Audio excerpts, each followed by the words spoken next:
Today is June 27th, 2010. I'm your host, Shepard, on the decompression session. We're also going to be joined by our other host, Jeff Weber. And we got a couple, hey Jeff, how's it going? We got a couple very special guests tonight.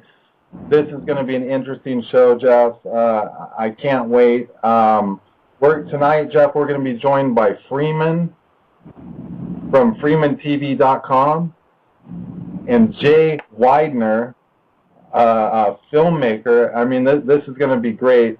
They both kind of dabble in the same type of information. So tonight, Jeff, we're going to get to pick their brain. This ought to be pretty interesting. What do you think? I think I couldn't be more excited about it. It's going to be a very interesting conversation we have this evening. Awesome. I think the same. I'm just going to get down to it. I'm going to read both their bios, and then we'll just bring them on the air and say hi to them. Let's start with Freeman. Freeman is an internationally known, award-winning TV producer, filmmaker, radio talk show host, and lecturer. Freeman is considered an expert in the fields of the occult, trauma-based mind control, government conspiracy, and ancient civilization. Freeman graduated with an Associate of Arts with honors in interdisciplinary studies and attended Kansas University specializing in ancient and environmental architecture. Freeman has lectured extensively on Templar history, secret signs and symbolism of Freemasonry, the ancient astronaut hypothesis, trauma-based mind control, and government cover-ups. So, Freeman, it's a pleasure to have you on the show. Jay Weidner is a renowned author, filmmaker, and Hermetic scholar, considered to be a modern-day Indiana Jones for his ongoing worldwide quest to find clues to mankind's spiritual destiny via ancient societies and artifacts. His body of work offers great insight into the circumstances that have led to the current global crisis. He is a producer of documentary films 2012, The Odyssey, its sequel, Time Wave 2013, and the director of the forthcoming feature documentary, Infinity, The Ultimate Trip. Jay Weidner and Freeman, it is a pleasure to have you on the decompression session today. How are you guys doing? Doing great. It's a pleasure to be here. Yeah, absolutely. All right. So I'm a Shepard, and the other host is Jeff Weber, the one that sounds kind of like Jesse Ventura. That's Jeff Weber. So, how you doing tonight? Good to meet you. Hey, it's good to meet you. Jesse's a friend of mine, so it's great. Or maybe should I say, good to meet you, brothers. Hey, it's great to have you guys here. Hey, I thought we could start out with the Illuminati a little bit and symbolism and kind of, get the listeners into it and get a feel for what we're going to be talking about and everything. Feel free, because we're all on here, so if someone wants to jump in and get going with the question, maybe the other person can elaborate on it or something like that, and some of these questions will be directed toward each one of you specifically, so we'll just see how it goes. This ought to be pretty interesting. Getting into... Yeah, go ahead. I wanted to say to Jay that it's fantastic to finally talk with you, that you and I seem to be brothers of another mother, and I think it's fantastic we finally get to meet. Yeah, it's fine and interesting. You went to University of Kansas. I'm from that area, so oh, nice. Maybe it's something about the Midwest gives you a practical outlook, and you can see things as they really are. Wow, this is neat. Right here on the decompression session, we're having this go down for everyone. So a very special treat, very interesting. So let's see what happens. Illuminati and symbolism, guys. Freeman, why don't you start out on this, and then let's let Jay expand on it. What are the roots of the original Illuminati power structure, and what is the Illuminati in general? Roots of the Illuminati. Well, okay, it's a very curious thing because this is a very young science that we're dealing with here, the conspiracy theory of the Illuminati. So the person, Anthony J. Hilder, who is the one who coined the term Illuminati to encompass all the different brotherhoods, is still alive. So the man that started us all calling every group the Illuminati is still alive. That should show you how young this science is that we're in here. But the science that led up to us being here is millennia old. So when you speak of the Illuminati, we generally look at this as an overarching theme of all the brotherhoods that come together. But when you really boil it down, the Illuminati were the Bavarian Illuminati started by Adam Weishaupt, which might possibly and very likely be the Scottish Rite Freemasonry now. But when we start to look at what we're dealing with, what really clued me in, and I don't know if this is off the question, but when I started into my understandings of conspiracy, and I was taking it pretty straight and normal, Waco, something obviously wrong there, using military tactics on national Americans, and very open to just the normal conspiracy theory, but then it started to expand with the corporate logos, with understanding the Freemasonic connections to the creation of America, to the very name, the title America, actually standing for Venus within the Templar regions, the Templar origins of the word. And the fact that all of the founding fathers and all of the constitutional signers and all of these people that have crafted this country were Freemasons. Then you get deeper and deeper and you find out all the corporations are founded by Freemasons. And it was their corporate logos that actually clued me into many of the inner mysteries of the order, strangely enough. Absolutely. Jay, what do you know about the Illuminati, and why do you think it was formed? And does the symbolism have extraterrestrial or demonic roots? Do any of you have an answer for that? Well, my take is a little bit different, but close in. Because I am actually more interested in ancient sciences and things like alchemy and Indian texts like the Puranas. Although I've always been a conspiracy theorist for at least 25 years now, and rightfully, am proud of that. What I'm trying to do is I've been trying to back engineer all of this so I can figure it out, and I've come up against this incredible fact that the Purana texts say that this age that we're in is going to end in 2442 AD. And what struck me weird about that was exactly 666 years after 1776, which is the founding of the Illuminati by Weishaupt and the founding of America. And also that the geometry and the number system that this group uses is based on the number 37, and 37 times 18 is 666.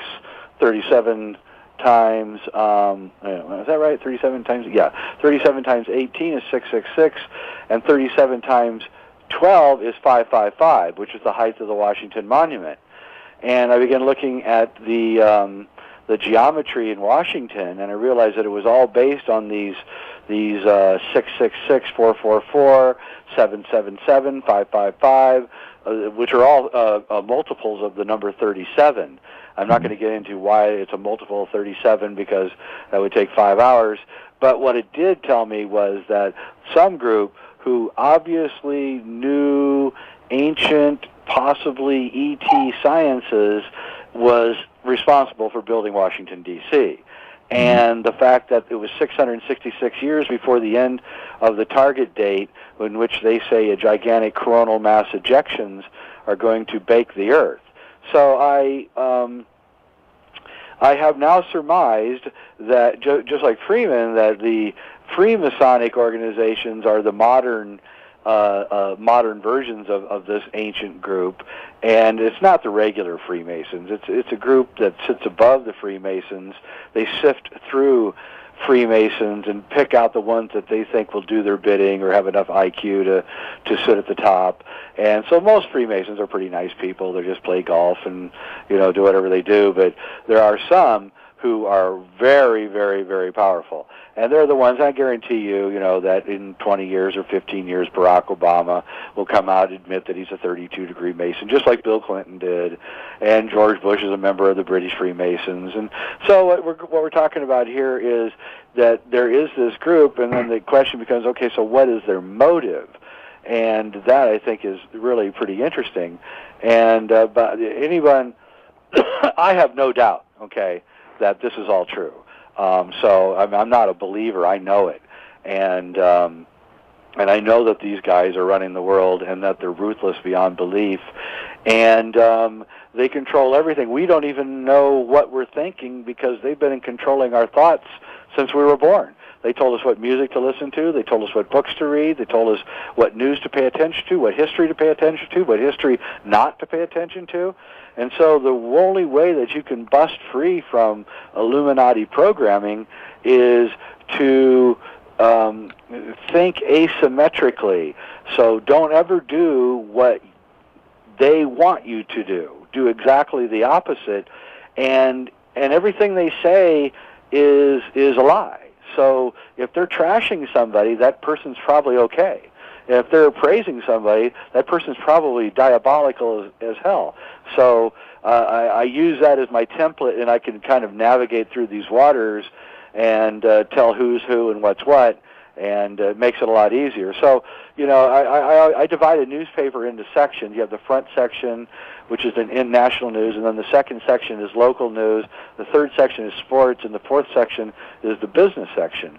And the truth occurs as you get deeper. So the front part of the newspapers are all lies. Locally, you can't lie because you can check it, so they're only partial lies. The sports are probably mostly true because who the hell cares?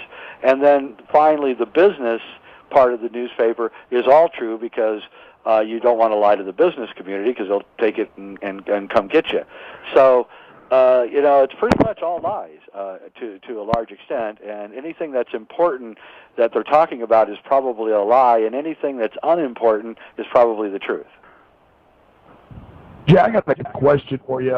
Is it an accident that more and more people are awakening to this type of programming, such as the Illuminati conspiracy and all the other things that we get into when you research the New World Order and Freemasons and whatnot? I mean, is it my imagination, or is it more people waking up? I mean, why there's no doubt. There's more. It's actually incredible. I mean, 20 years ago, I couldn't even get on a radio show, and now I'm on them constantly. 20 years ago, I would get disinvited from parties. Jay, it's time for you to leave the party. You're scaring the living daylights out of everyone. Now I get invited to parties, and I don't go. But so no, it's happening. It's happening for a number of reasons. One is the internet. Two is people like Freeman and I and a lot of other really courageous people are refusing to back down, which really pisses these guys off. And three is a more kind of a mystical, cosmic reason, and that is that the electromagnetic field of the Earth and the Sun and the solar system has been in a collapse for 20 years. And what that does is the mind seems to become constricted by a high dynamic electromagnetic field, and the mind seems to free up when you're away from these electromagnetic fields. So that's why, like in the King's Chamber in Giza, there's no electromagnetic field at all, and that was probably for the pharaohs and the priests to meditate in there and find out what was really going on. So this field's collapsing. We're waking up. They're scared to death about it, by the way. There's a big new Brzezinski is on the web talking about how the biggest concern for the Illuminati is that we're waking up. And I think we're going to wake up, and I think we're going to go after them. I think that's actually going to happen now. I used to think that it was impossible, but now I actually think it's actually going to happen. Oh, yeah. People are waking up exponentially, and I've been noticing that myself as well. So I really think that, the Illuminati better kind of watch their step because we're gaining some ground on them.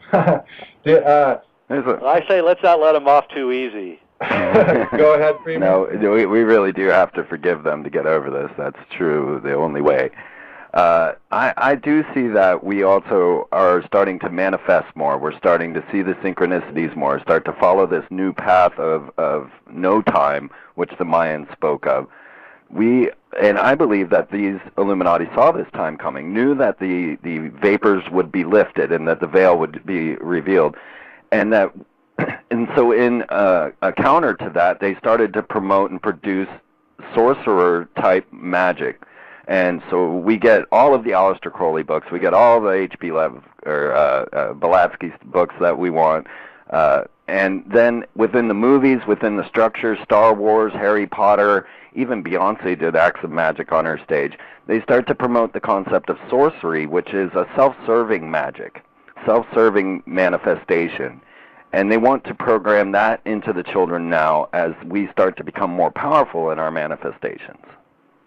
Does this, I agree with that. That's a good analysis, actually. Does this magic hold weight, guys? I mean, for instance, I used to own some corporations, and I would deal with a lot of extremely wealthy people. I don't think anyone ever on the scale of a not member or anything like that, but definitely multi-millionaires and whatnot, famous people. And what I tended to notice was these people that are extremely well off are usually very educated people. They usually don't believe in any kind of mumbo jumbo unless it truly is a reality and a fact and actually basically manifests itself. A lot of people like that don't just believe in hocus pocus. So I guess my question is, does this magic they practice hold weight, and does it give them some kind of power? Well, I would like to correct one thing you said. Yeah, if you've got a couple million or 5 million or 10 million, you're probably not practicing what these guys are doing. But I've known people with $1 billion, and believe me, they're doing it. There's three things that united all of the I've known three extremely rich people in my life, big movers and shakers whose names you would know, and there's three things that united them. A, they never went to college. B, they were all jocks. And C, they were into astrology, alchemy, all the mystical arts. So when you get way up there to billions, these guys are definitely hooked into the occult. In fact, they're really interested in it, and they invite me to talk to them all the time. That's how I know them.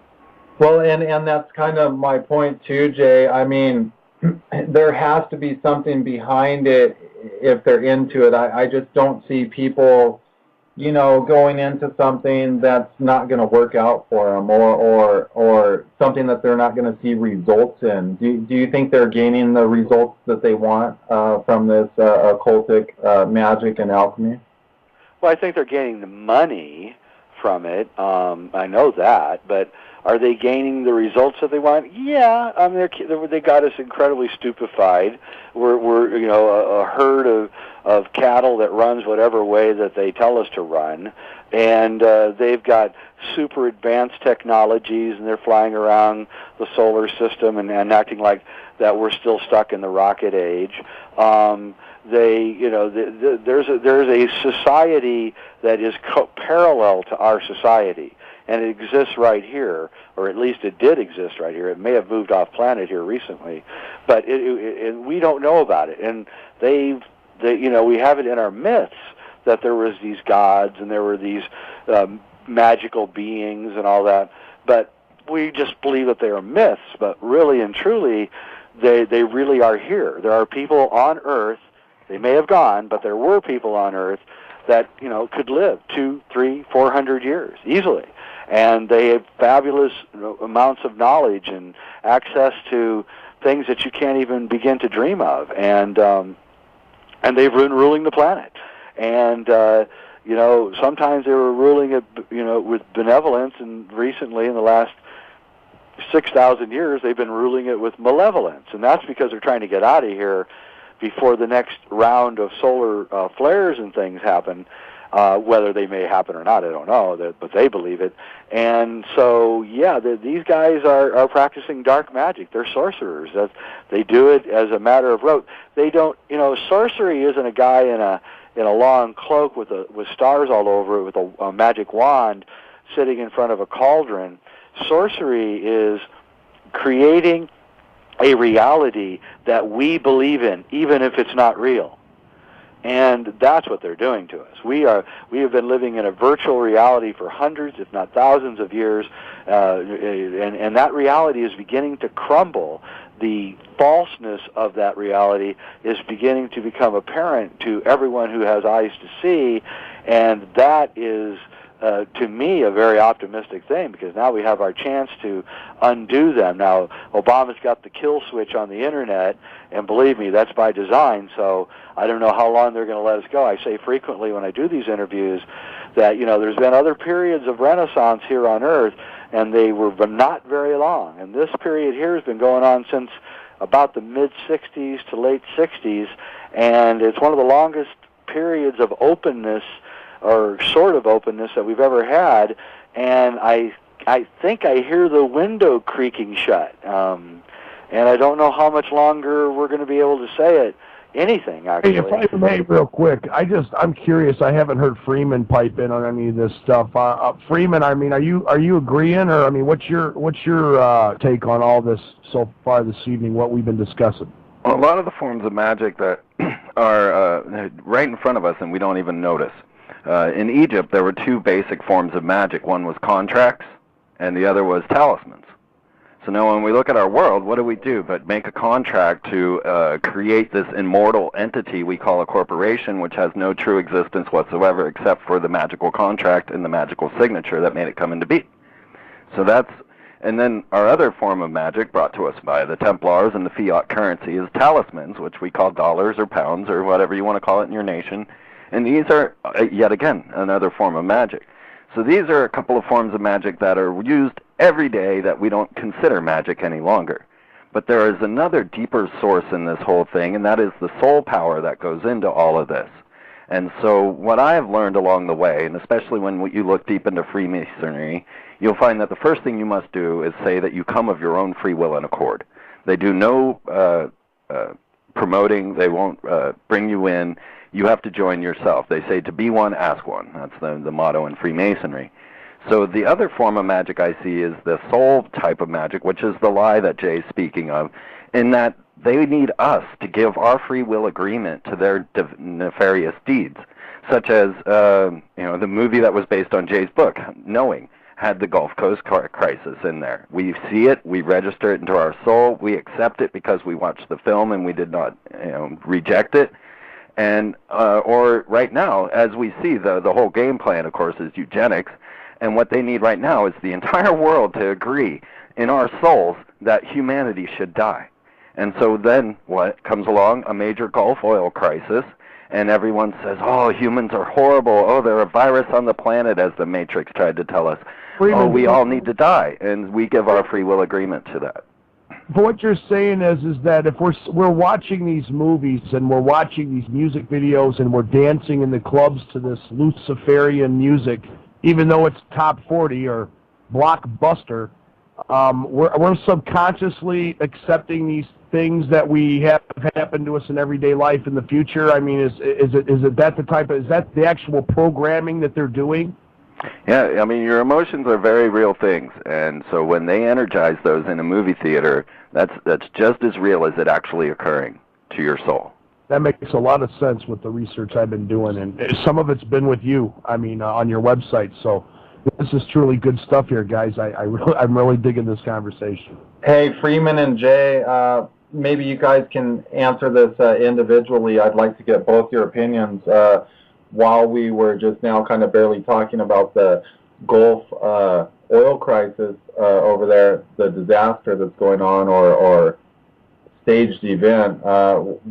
Freeman, first, what's your opinion? And then Jay, why don't you give us your opinion after and elaborate on Freeman? Okay, very quickly, we've been watching as we move into this new ecological green world, right? And one of my favorite interviews from Alex Jones when he had the Rothschild on there. He's like, red shield, red shield, and the guy was trying to tell him, this is where we're going. The business is going green. Okay, so lo and behold, to move along the green movement, next thing we know, we have this major crisis, and just open the door for everything that they wanted to do, and that much to us is all obvious. I lost where I was going. Oh, the goal. I was thinking of Elon Musk, because they prepare a hero for us. Each time they have the hero and the villain ready to go. And so as I've been watching this rise of Elon Musk after he sold PayPal and started Tesla Motors and SpaceX and saying that he's the new green man coming up out of his garage with Tesla Motors. Toyota just gave him $50 million for his electronic cars. Iridium Satellites just gave him $492 million for his SpaceX Dragon. And we look at his SpaceX Dragon, okay? It's a Dragon craft launched on a Falcon vehicle with Merlin engines. So if you guys know anything about ancient occult stories, the Dragon, the Falcon, and the Merlin ought to all fit in there. So you should see where he's coming from. But they play up this hero as if he were Bill Gates, Steve Jobs, or whatever. Like they did this in their garage, like they were just the right ones ready to be there when things went awry, as if every person that came out with a water engine or electric engine didn't just suddenly die. But here's Elon Musk, to come save the day. So, it's just another movement in the stage play. Really, when you realize that these guys are Shakespearean authors and just crafting the story so that we follow, then it all becomes very simple. But you always have to flip everything on its head. I got to just throw that out one more time, because they want you angry, right? They want you angry so that you'll do the wrong thing, so that you'll react in an aggressive manner. And so they put this out here, just like when W was forced into office, they told us, Jeb Bush was in charge of Florida, and that's why he got into the election. Mm-hmm. Well, that wasn't the case. I predicted W being forced into office because of the occult meaning of his letter, W. And I watched the whole thing play out, and you can see that I predicted that. As I predicted, Obama wouldn't be a natural-born citizen, because it's just a play that they're unfolding before us to bring about their agenda. But they want you angry, so they'll give you Jeb Bush. But really, the conspiracy is way beyond a Bushian coup when you're talking about that. And you can take that to everything. You got to step it one more time. Jay, what are your thoughts on the Gulf oil spill, and does it tie into the Illuminati's agenda? Yeah, I think they're definitely the fact that it happened on Hitler's birthday, and they were drilling exactly 120 degrees west of Giza, and one tetrahedral point away from Giza. They were doing a lot of strange things, and weird things were going on, and the CIA was going to the thing, and the SWAT teams were called in, and Schlumberger was a big company, and they quit like 8 hours before it blew. There's a lot of strange things when you start looking at the whole Gulf oil blowout, and they do want us down to 500 million or even less, of which, by the way, about 450 million will be slaves, I might add. So if you think you're lucky enough to survive, you'll probably end up just being a slave. So one of the things that they have to do, of course, to kill us is if there's a lot of seafood, then that's going to be difficult to starve us out. And so, I mean, we don't realize how much seafood we get out of the Gulf, but it's a huge amount, about half of what we eat. And so I think they're trying to kill us. And yeah, I agree with Freeman. I think that these idiots, excuse the word, but I was in Germany last year and showing my film 2012, and they all came up to me talking about the Georgia Guidestones, which is at the end of the film, and they were going, "Oh, that is such a good idea." I said, "What? What's a good idea?" To eliminate, get the population down to 500 million. To which I said, "Well, you know what I say about that? Depopulation starts with you. So, if you're for a depopulated world, go jump off a building or something, because these people actually think it's a good thing." And most liberal people of liberal persuasion that I know think that 500 million people is just about right.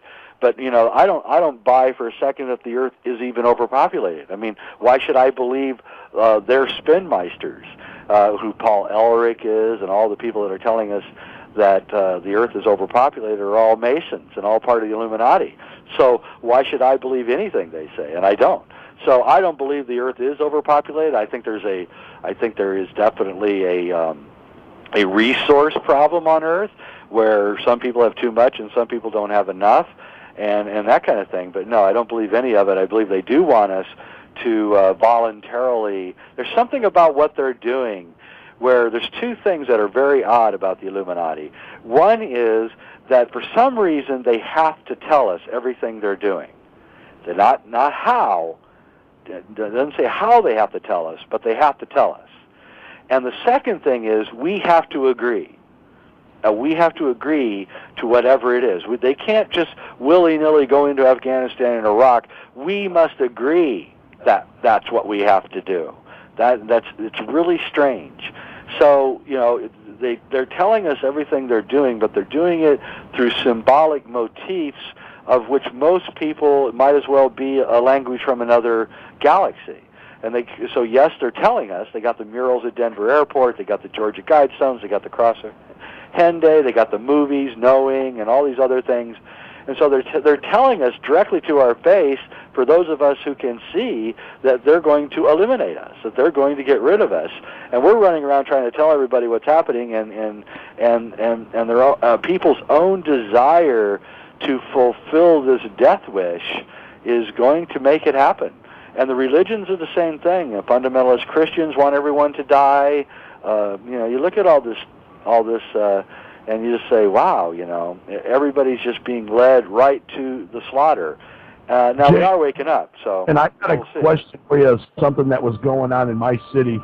Jeff, we're going to have to go to a break. We'll talk about it on the other side, and maybe we'll get into the Georgia Guidestones a little bit, too. Hold that thought, Jeff.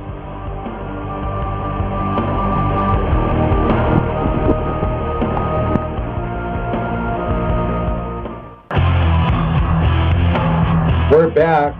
You're listening to the Decompression Session. It's June 27th, 2010. We're joined by Freeman and Jay Weidner. Or Jay Weidner, I'm sorry. This is a very interesting show. Jeff, I know you had a question before the break. Let's get right into it. Yeah, listen, guys, I've noticed a lot of chemtrailing going on in my neighborhood, and I live in Toledo, Ohio, right on the Maumee River, the port of the world, which is not doing much business these days, by the way. And I can count several days, let's just say since spring started, where I have woke up every morning and pulled out of my driveway around 11 in the morning and seen an anarchy sign sprayed in the direction of, like, right over the sun. An anarchy sign in chemtrails right over the sun, plain as day, and I can never get a picture of it, of course, because it's over the sun. Also, in the evening hours around 7:30, 8 o'clock at night, I would see Roman numerals miles high, sprayed in chemtrails. You guys make sense any of that with all this symbolization going on and all these secret symbols and whatnot? Well, I would personally think that might be some sort of satellite targeting if they were actually putting signs and symbols. I have seen words written in chemtrails that shouldn't have been there. Very strange. It wasn't even, it wasn't just a plane. It was a chemtrail. We're starting to see 4 or 5 planes in unison now flying with trails, and this is obviously not passenger liners. When we start to look to the chemtrail conspiracy, and of course I've been talking about this since 1996, I think, maybe 98, that it's been going on for so long. Obviously, it's not a death project. We've been watching these things for over a decade. But when we start to look deeper into it, you find out that they were chemtrailing in the Middle East during the first Gulf War, and that they would say that they were feeding barium to the insurgents to track them. This is the very same thing going on with us. So as we breathe in the 2 major elements in the chemtrails, which is aluminum and barium, we become actually visible on radar. So as far as the signs and symbols in the sky, I'm not sure, but the method or the reason for the chemtrails, as I have deciphered so far, is that the barium makes us show up on the X-band radar. And that is a giant ball X-ray that was sent on a oil rig right before Katrina, left out of Texas, went all the way down around South America and up to position itself next to Alaska, next to the HARP facility, which is the other portion of this. So with the aluminum, we are then antennas that will be used with these ultra-low radio frequency wave antenna transmitters such as HARP, IceCat, Sura, and all the others across the globe to manipulate our very emotions, morality, feelings, health, all of the things that they can do with those electromagnetic frequencies, because now we are antennas. So actually the latest report I just got from Alaska news source is about the NORAD and the FBI conducting an exercise to keep America's skies safe. They were saying, since the failure of 9/11, we want to make sure there are no more air terrorists. So now all of a sudden they're putting all their efforts over Alaska, over Anchorage. And how curious is that? Because this is the one device that we probably would need to take out, is the HARP facility there. Jay, any thoughts on chemtrails? Well, I mean, yeah, I think that the chemtrails are being used within HARP. I'm not sure. Probably there is this antenna effect because they like to get a number of different things going on with every experiment. I think that one of the things that the chemtrails are doing, though, is dampening.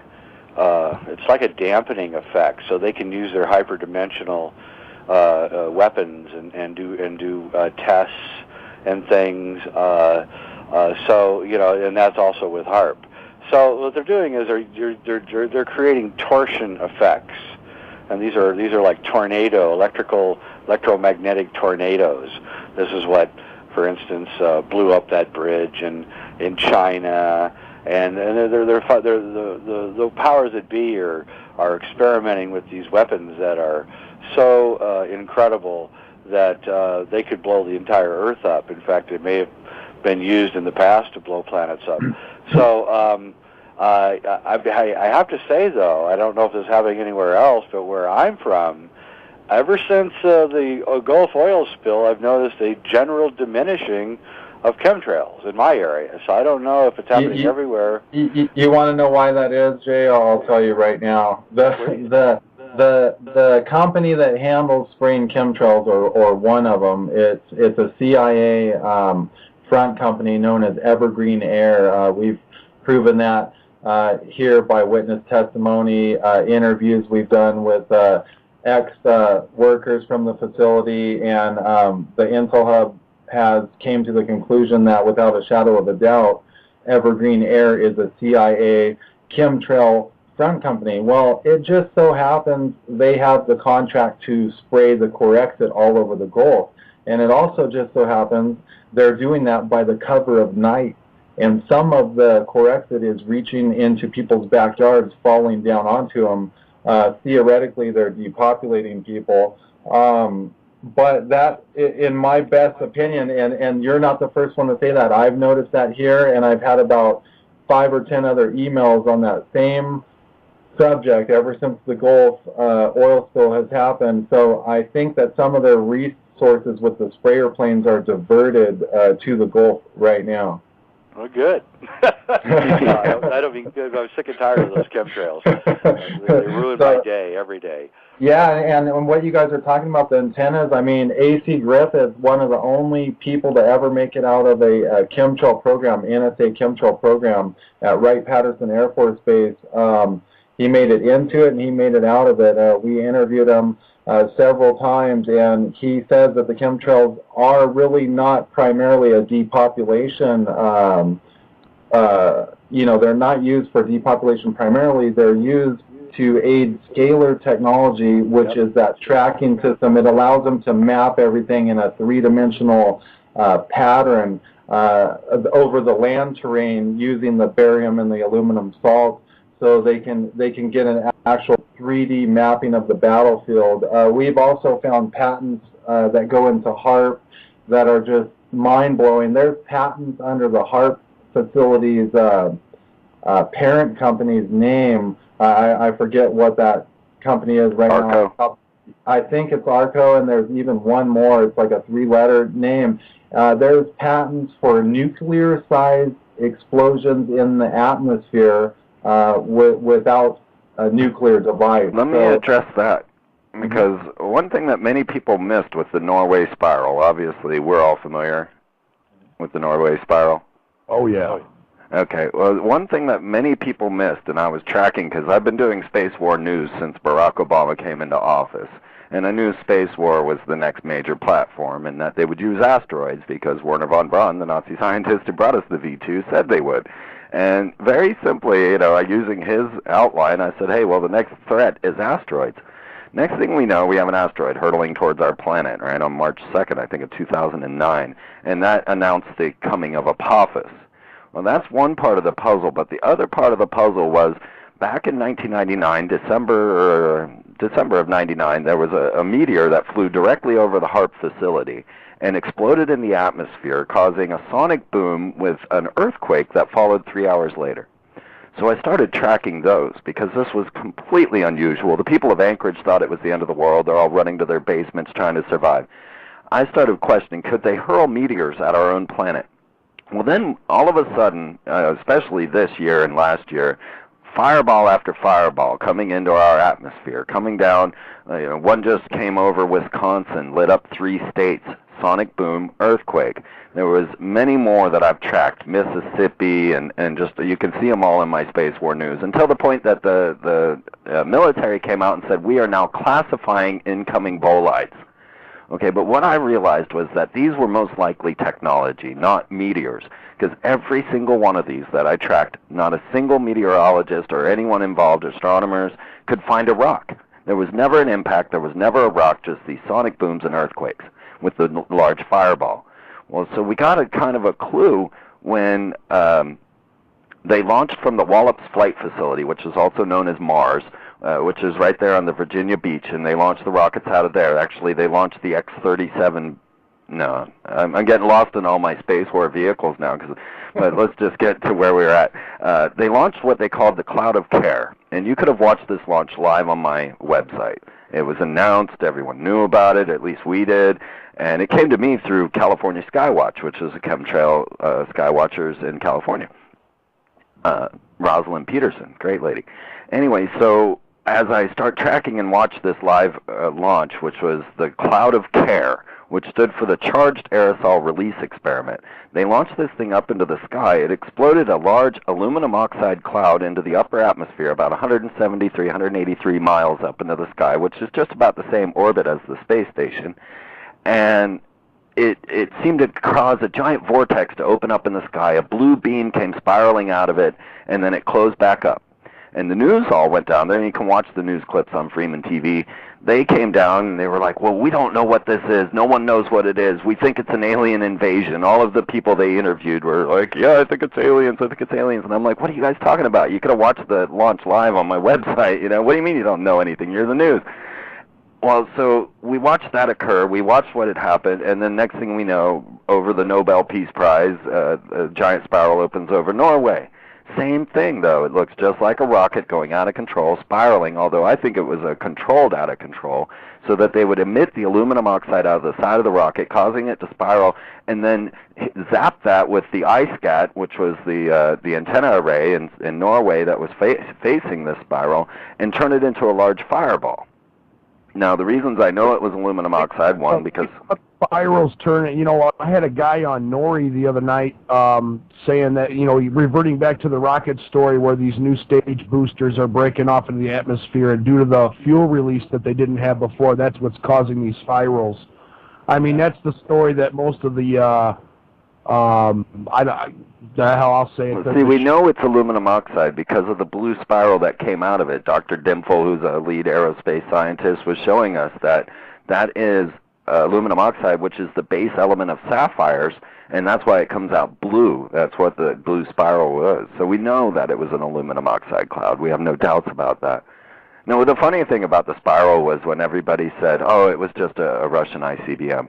Oh, okay. They launched a Russian ICBM over the president getting the Peace Prize. That's okay, as long as it's not some aliens coming in with a vortex, right? Jay, what's your thoughts on that spiral? Well, I have a slightly different take. One of the things is that that missile was apparently captured in that spiral. I agree that it was strange enough that Putin would choose that moment to do a rocket test, and it was definitely trying to do a my pee-pee is bigger than your thing with Obama. And Obama's getting the Peace Prize for what I could not figure out. And I think there's a third party here, which I think is the Illuminati, and they're not of our government, but they control our government, and they're not of the Russian government, but they control the Russian government. And I think it was actually done by them as a message to both Obama and Putin that neither one of you guys are in charge, and we're in charge. And if you screw with us, we'll do it again and again and again. So I think that these are torsion weapons that they're working with, and these are very, very dangerous weapons. And I'm not convinced that these guys know what they're doing. Hopefully they do. They studied their alchemy. But when I see them, I'm not real impressed with their integrity or anything. So I don't know. I don't know. I can't say for sure, but I do know there's a lot of stuff going on. I have a really good pair of night vision goggles, and I go out at sunset every night, and the sky is filled with objects that you cannot see with your naked eye. And they're doing all sorts of crazy things, and it could all be Earth-based. I'm not saying it isn't, but from what I can see, and from what I know, and from what I know from my alchemical studies, this group of people is so much further advanced than us that we can't even begin to conceive of what they have, and so it gets difficult to actually analyze a lot of what they're doing because we don't really know how far advanced they are. If they did break into a cache of like we suspect of information somehow from people in the past who possessed all of this information and stored it away, then they could be 1,000 years beyond us at this point.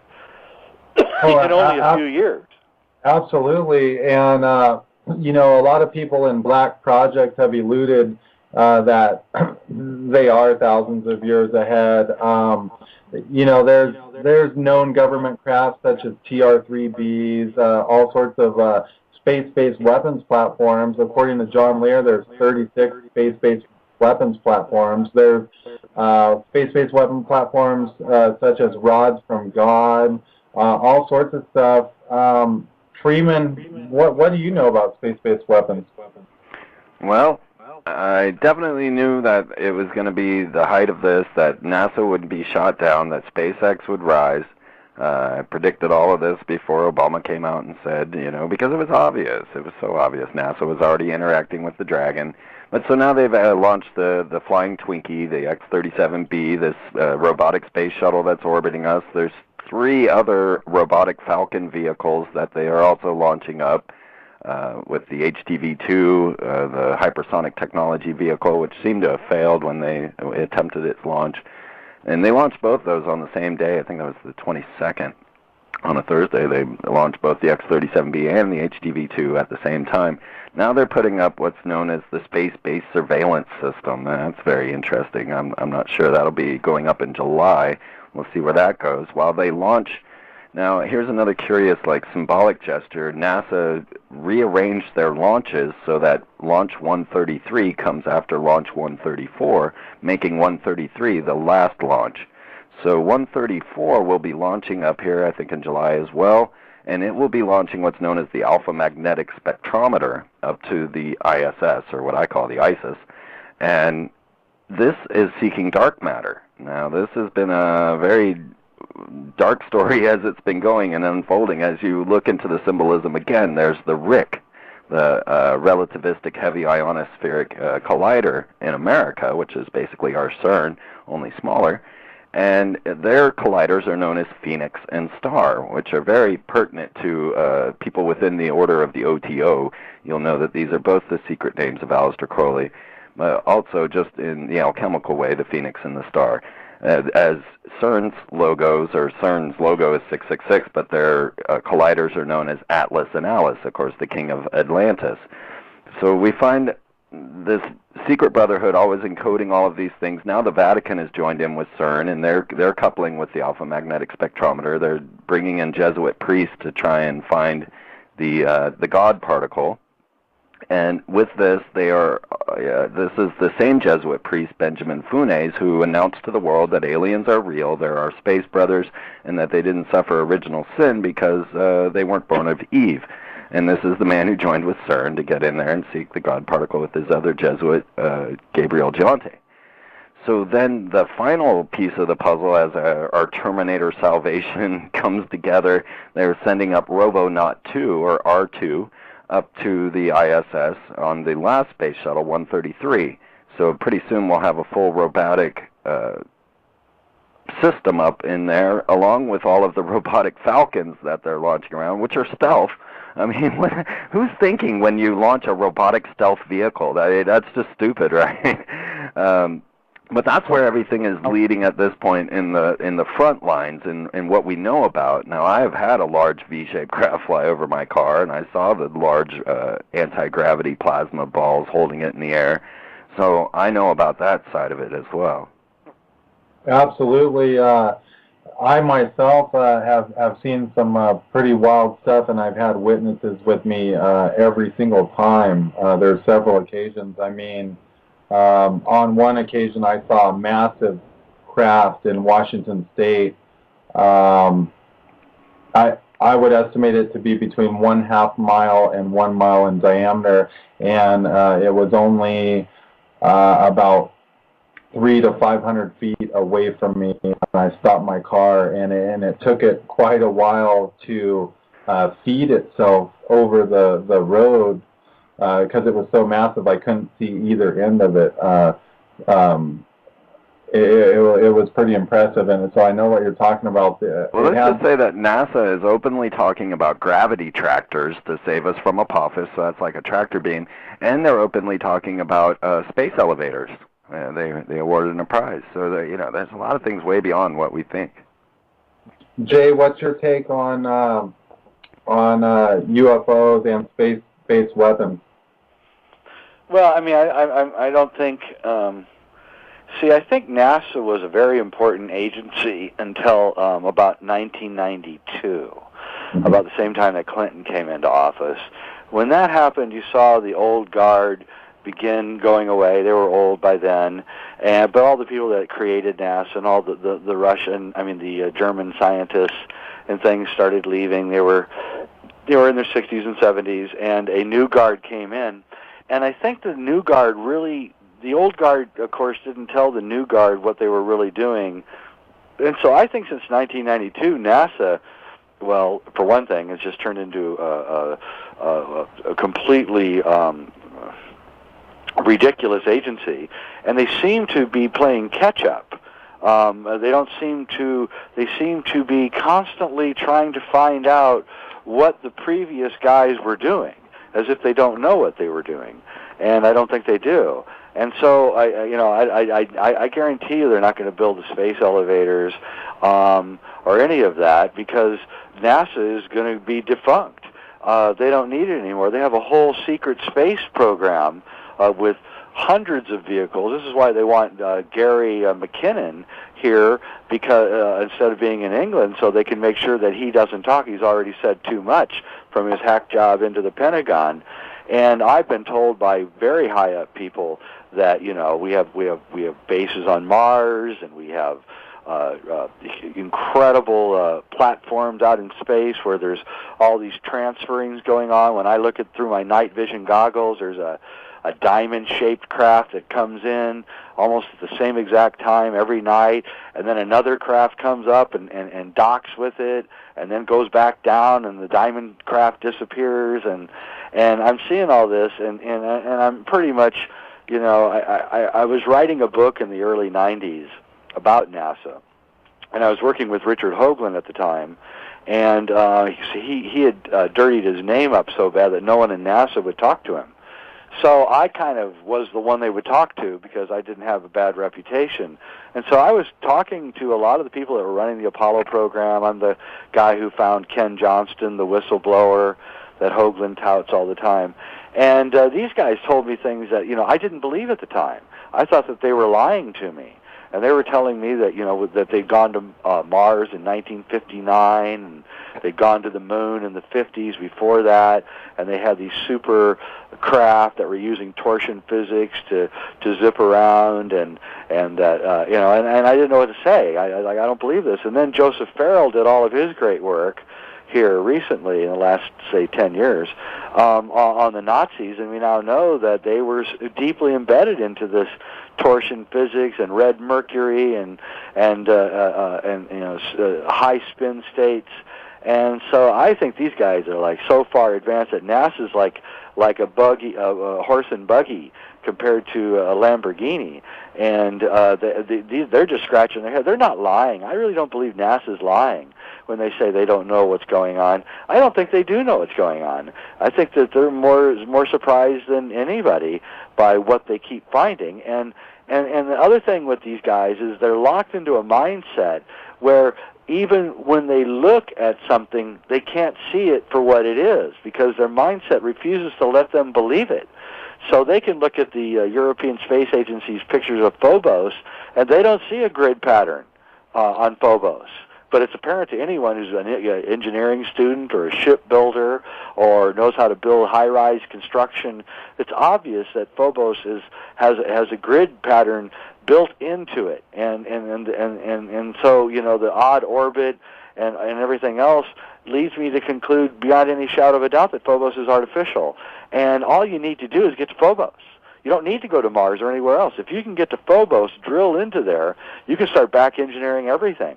So assuming that NASA, these guys in NASA in the 90s weren't lying to me, and that they really did go all that way, and they do have these super weapons, I believe that they are now nearly approaching godlike status in what they can do, but they're still humans and they're still psychopaths, and that's really scary.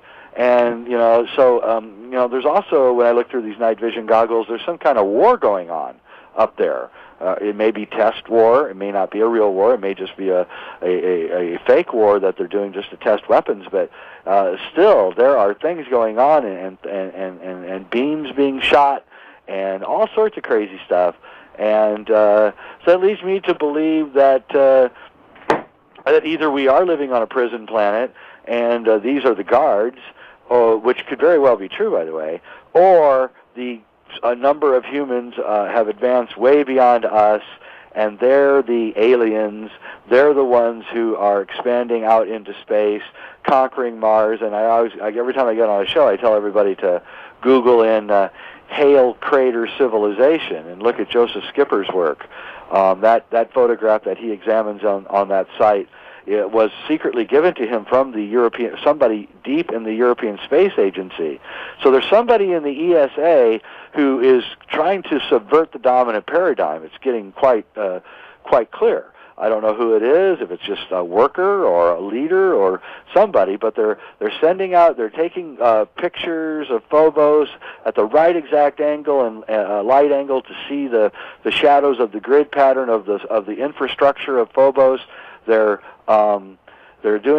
sending Joseph Skipper the number of the photograph to get and where to look on the image so that he can see this colony that's on Mars, which is obvious. It's like flying over Nebraska, you know. It's like you obviously see farm fields and roads and buildings and shadows and when you look at Hoagland's work about Mars, where they're coloring the images so that it makes it look like Mars has a red sky.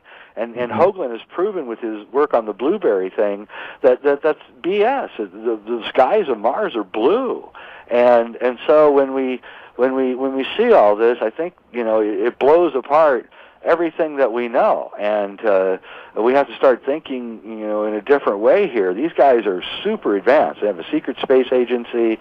They've got super weapons, and they probably will lob an asteroid at us or whatever those things are that keep flying around. I have no doubt they probably have a mass driver that they could shoot an asteroid in, but they don't need to because they have these torsion weapons, and which is the great alchemical secret. And so I know at this stage of the game, the best thing we can do is try to expose everything that's going on as fast as possible before the window is shut on our fingers.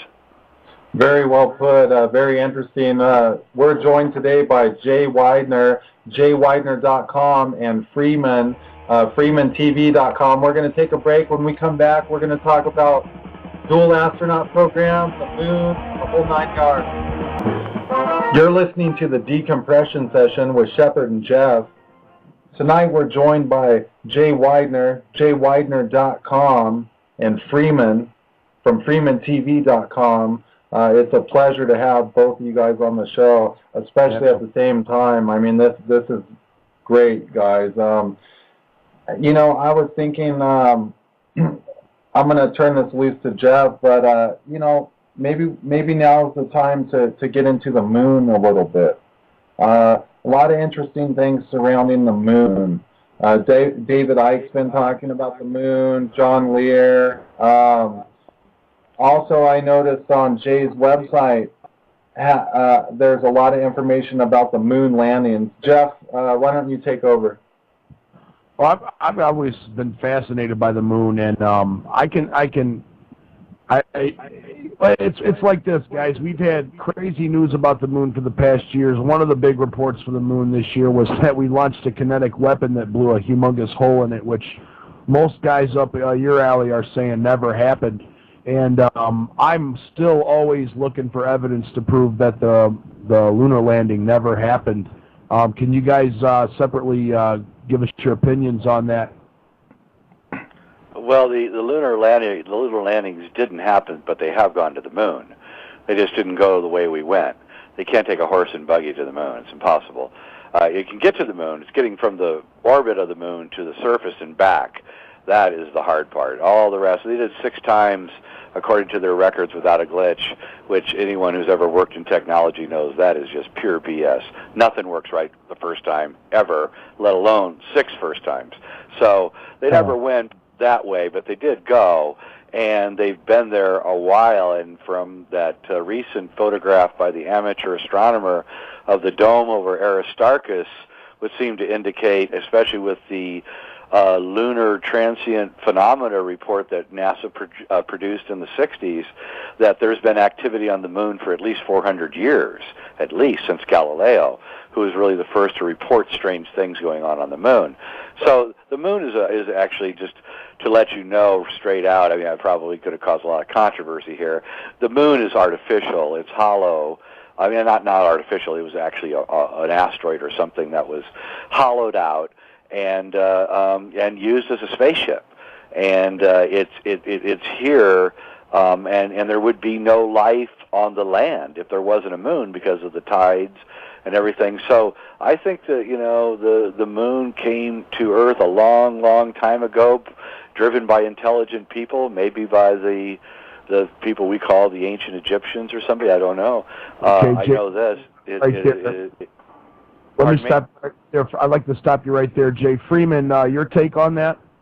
I agree wholeheartedly. I think that Jay and I would agree on this, that I believe that when the major catastrophe happened in the solar system, and be it the Venus came into our solar system and collided, or Planet X, I don't know which to believe in, but the Venus one seems to fit. But absolutely we have this evidence of a massive catastrophe that occurred in our solar system.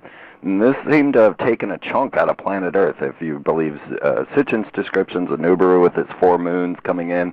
and hitting and striking planet Earth. And this would be our Pacific Basin. So if we actually moved the moon and the water all changed its place, we would see this giant crater missing out of the side of the planet. But the Earth keeps it, or the moon keeps it round. I believe the moon was positioned there for just this purpose, to stabilize the wobbling hunk that had been destroyed. I sometimes question if it was the moon Iapetus that's Richard Hoagland has also brought to all of our attention, with looking identical to the Death Star, if that was not perhaps an ancient weapon that they used to destroy the planet and then had to move this moon in.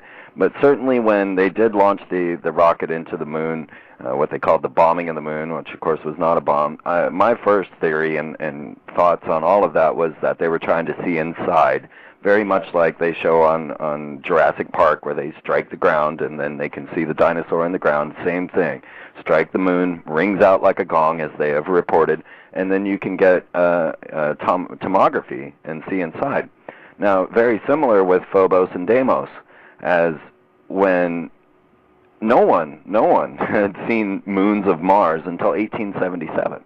It was only at that point when they were first spotted, and then everyone could see them. But we've been looking at at Mars for 100 years through telescopes before this. And all of a sudden, these moons show up in 1877, which is the same year they put Cleopatra's Needle on the Thames, same year I think they started the District of Columbia. So yes, I do firmly believe in this false moon theory, and that that they're hollow, and that they were trying to see inside both, because we know that that was the goal with Phobos as they brought the rover around. And it was, I thought, very curious that they did a silent running as they orbited and came in on Phobos, as if they didn't want anyone inside to know they were scanning, because 6 satellites now have been lost to Phobos. Yep, I agree completely. I claimed that the moon is basically a massive transmitter to keep the population on Earth under control, as it's some sort of artificial object or hollowed out object. Jay, do you agree with that statement? Not really. I think is going on. You see, the Earth we all know the Earth has this gigantic magnetic field. And what I think that the moon, the purpose of the moon is actually to act as a governor on the magnetic field. And that is to keep it cohesive so that life could form. In other words, I think that, it's part of a ancient sort of terraforming project, and that that it's being used, because if the magnetic field can vary wildly, but if you have this governor on there and you can keep it cohesive, then you can give enough time for life to manifest. And so I think that, I actually think that the solar system was terraformed, and there was three planets, of course, the Earth and Mars and Tiamat, which is the exploded asteroid belt, which was blown up by a torsion weapon, I believe. And this was done by aliens or somebody from off planet. I don't know who it was. The Freemasons say it's Assyrians, so I don't know who it was. But they came here and they terraformed and genetically created us.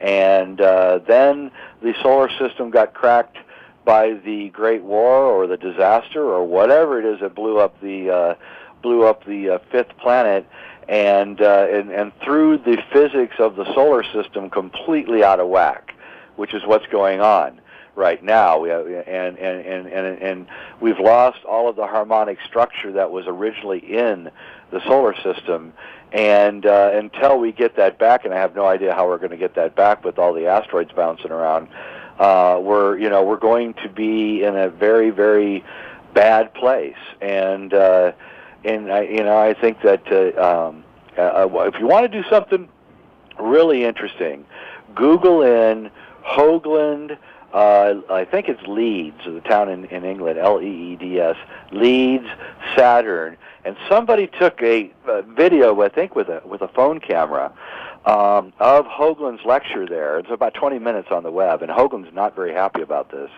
And in this lecture, in this 20 minutes, he completely spills the beans about Saturn. And it's something that he and I have been working on for about 20 years. And I definitely ask all of you to go do that because it's very, very interesting. Even though it's a horrible camera and the sound is terrible, you can, if you're smart, you can figure out what he's trying to tell you.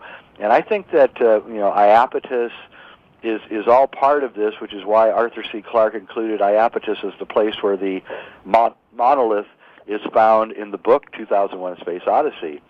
And so we can start looking at all this, and we realize that the myths are real, and that the names of things were named by people many years ago, and we can begin seeing. So when you look at the moon, you can start figuring things out by the names of craters and things. I mean, there's hexagonal craters on the moon. I've seen them. I mean, there's no doubt about it. So, what does that mean? How can there be a hexagonal crater? There's hexagonal craters on Iapetus. How can that be? And I think when you get the answer to that, you begin figuring out that what's happening is the substructure is being revealed from the constant bombardment. Now, you say that, Jay, that, we haven't made it to the moon with horse and buggy technology.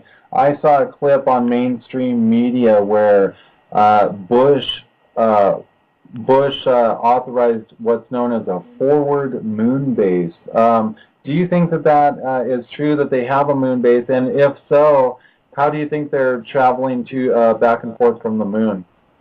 No, they're using flying saucers, which is torsion-based physics. Mm-hmm. They're creating a huge, Paul LaViolette's work on gravitics is a really good place to start if you want to understand this. And they're just spinning electromagnetic fields and creating torsion, and they're able to go there in just a few minutes, is what I was told years ago, and they can get there in like 17 minutes. And so that erases all the problems that you have with radiation and the Van Allen belts and all that stuff. And yeah, I think there's bases on the moon. I pretty much know there's bases on the moon. And that explosion that they did at the South Pole definitely was to find out, to blow a hole in the moon, to hear so they could map and find out where the hollow areas are. They're trying to get down in there. They're trying to back engineer all this stuff. That's been the entire project. That's where all our money's been going. That's where everything has been going. It's a gigantic the entire purpose of NASA was to go out into the solar system and find evidence of past civilizations. That was what they were doing. Nothing else. Freeman, or go ahead, Jeff. I'm curious. We've had a lot of guests, so we do talk a lot about the moon on this show lately. I mean, how many Americans or how many people on the Earth are aware of the true knowledge of, this super race that seems to be running things? I mean, how many people on this planet really know what the hell's going on with just everything we're talking about here tonight? I don't think anybody knows everything. Things are much stranger than they seem. I live on a planet where our president is a clone of an ancient pharaoh.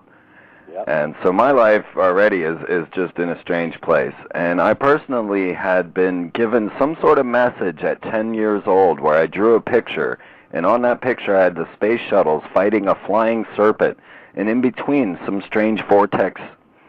I couldn't tell what it was, honestly. I didn't know what any of the things were, except for, a space shuttle in my pictures. And I had put this strange symbol on each of those space shuttles, and you can look at this picture. It's on my website. And the symbol turned out to be the Dogon symbol for Sirius. And I didn't know this at the time. I was 10 years old. I'd never seen, even though, the Sirius mystery was published, I think, about 6 months before I drew the picture. But, of course, I was 10. I didn't read Robert K. Temple yet. But I read it when I was 28. And I was like, oh, my God. I grabbed the book or grabbed my picture. I see that the symbols are identical. I feel like I'm getting this message that I have something to tell the world. Well, as I go through a little bit further, I find that, all the Syrian connections, obviously, like Jay was saying, the Freemasons worship Sirius. It's their blazing star. That's why the Sirius star in Yemen, or the fact that in Egypt the symbol for Sirius is an obelisk, a dome, and a pentagram, which is in every nation or every capital plus all the city-states. They venerate this very nation, this star Sirius. So I started to get a piece of the puzzle together. Next thing I know, I'm watching David Sereda, and he's discussing hyperdimensional physics using the spiral that he had deciphered from a craft that the Columbia Space Shuttle filmed in that famous tether experiment. And we see these crazy 2 to 3 mile long craft that look like some sort of life form going around, and there's, hundreds of them. He took that, believed this to be a craft, used it, compared it to the Dropa stone of China, which showed a history of people from Sirius in a spiral in the stone that was just like this. Well, that was the exact same thing I had in the middle of my picture. I can take that very craft and put it right in the picture, and it's identical. It's blowing my mind, as if I have this story unfolding before me and that I've been given clues to. Now I've gone along and said, okay, if all of this be true, if there were ancient astronauts, if there were civilizations from another solar system that have come to planet Earth, as we believe, as we see in all of the ancient structures, we know in the 21st century we can't build Baalbek, Lebanon. We would never put the precision that they did into the Great Pyramids now. The things that they did in the ancient past, we can't compare with. So we know there was high technology in the ancient past. There's just no doubts about that. 33 angles on the pyramids in Peru, things of this nature. We see that these structures are obviously some sort of machinery, a device, because they are built so precisely and using gold and mica and oil and gases, just as all the things that are in our computer, quartz crystals, mica, subterranean gases, gold and silver, all the same things in the pyramids. So we can see structures that were actually giant Earth-sized computers. So I take that theory and I take that idea and I project it forward. If this is all true, then what else is true? And obviously mummification, I'm going to go ahead and jump to the Barak thing, saves a viable cell for cloning. They showed us this clearly in their Day After People expose, showing that the only 2 ways aliens could bring life back on planet Earth after a major catastrophe were cryogenically frozen people and mummies, because the act of mummification saves a viable cell. Now we have Anubis, who is the god of mummification, standing out in front of the Denver International Airport. Now that's got everybody freaked out. But when you start to take this as a reality, okay, this is all real, everything's real, then you'll find even 33rd degree Manly P. Hall, head of the Philosophical Research Society, saying that Akhenaten was born 2,000 years too early. He's the great Democrat. He is the man they want in power. And next thing we know, lo and behold, here come the entire family of Akhenaten showing up as the first family of America. Once you take it all in, once you realize that there is this ancient past, there are the high technologies, they can clone mummies, and the fact that now our entire first family are identical to the Akhenaten's family, being Queen T, his mother, Akhenaten, and his 2 daughters, Merit Aten, and the other daughter, I can't find her name. So when we start to take it to the level where we're actually at right now, and there's House Judiciary Resolution number 5 that's going to eliminate, or could eliminate, the 22nd Amendment, which is the terms of presidency. So all of a sudden now we could have a mortal entity, emperor, in our president's seat. We have a clone in office, and CERN has a computer grid, the LHC grid, which is absolutely capable of mind cloning technology. You go back to Phoenix Pictures, and there's Schwarzenegger's 6th Day, and they have the SIM core. They take the mental projection, they put it in the clone, and they live forever. This is another thing this brotherhood has always known, because when Cortez came, when Pizarro came, when all of them came, they had on their charter to find the fountain of youth. So what we find, as Jay has found in the ancient scripts, they have knowledge that show them these things are possible, and then now we're actually seeing them come to fruition. Do you think that'll ever be brought to light, not the cloning, but that our new benevolent leader will soon become a tyrannical deity over the world? If you're right. Well, I think you would just know it. I mean, I don't know if it's going to come to light, but you'd be under his thumb. There's no doubt about that. Talk about a decompression session, guys. This is incredible, and I invite everybody to go to these gentlemen's websites, FreemanTV.com and JWeidner.com. One other piece of that. Go ahead. Sorry. One other piece was that with this mind transfer technology, like the Blue Brain Project, you can go look into it. You can find out that it's totally possible that people are doing it. And when you start to look into things like ISCAT, the Norway ionospheric heater, or ultra-low radio frequency wave antenna, shot a Dorito commercial to Alpha Centauri, or to Ursa Major, whereas they also simulcast The Day the Earth Stood Still to Alpha Centauri. Now that, to me, is scary. They sent a movie to the closest known inhabited solar system, showing them that we are completely destructive and need to be destroyed. If you read into the story of The Day the Earth Stood Still, it is that humans will never change, might as well wipe us out. And they simulcast that movie to Alpha Centauri. And they also sent a Dorito commercial through ISCAT up to Ursa Major. When you take mind control technology, or mind transfer technology, and then you can also transmit this mind to another solar system, this is another entirely new way of travel. Oh, yeah. I mean, that's fascinating. They're just broadcasting things to other, who knows, life forms or solar systems. Absolutely scary if you think about it. Getting back to the moon real quick, and then we'll move on to another topic. Jay, if we didn't really land on the moon during the Apollo missions, how did they fake the footage, and who was involved? Well, Stanley Kubrick directed it. He directed it in England. He had 2 different stages that he had rented, and he shot everything at the, not Pinewood, and it's completely escaping me now, the first stage, which has now been torn down, and he used a system called front screen projection, which is in my article, How Stanley Kubrick Faked the Moon Landings, and he did a very good job, and there's no doubt the signature. I've talked to Hollywood people that used to use front screen projection, and they said they read my article. They said, "Oh my God, I can't believe I've been looking at these Apollo pictures for 40 years or 40 years, and I never saw the telltale signature of front screen projection." And that's what they're doing, and they did it, and they hired Stanley to do it because he was the chief film director and technician of his time, and maybe even of the future. He was so advanced. So they did that, and they faked it, and then he told his own personal story, I believe, in The Shining. And there's a lot more I've got coming out about Stanley Kubrick, but I have to hold that because it is so unbelievable and it goes into everything we're talking about, by the way, everything. He was trying to tell us all of this stuff in his films, but he had to do it very secretly because he was being heavily watched by the powers that be, and he did not like them one bit. I wanted to say one other thing, and that is that if you go to Manly Hall's Secret Teachings book, and it's a picture that he has in the book, one of the main things, it's called the Egyptian key to the secret of alchemy. And if you look at that, and then you get Robert Temple's book, and you look at the Dogon sign for Sirius, you will see that they're exactly the same. Oh, well, I'm going to be pulling that off my shelf as soon as we're off the phone.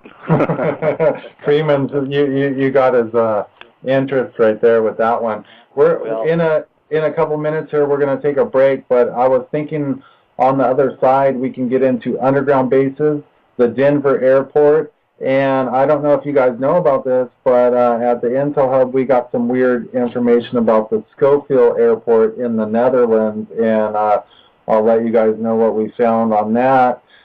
Should be interesting. I encourage everyone to check out your sites, jweidner.com and freemantv.com. We'll be back after this break. You're listening to the Decompression Session with Jeff Weber and Shepard Ambellas. We're back. This is a great show. Freeman and Jay Weidner right here on the Decompression Session on UPRN. Guys, I was thinking we could get into underground bases and the Denver airport.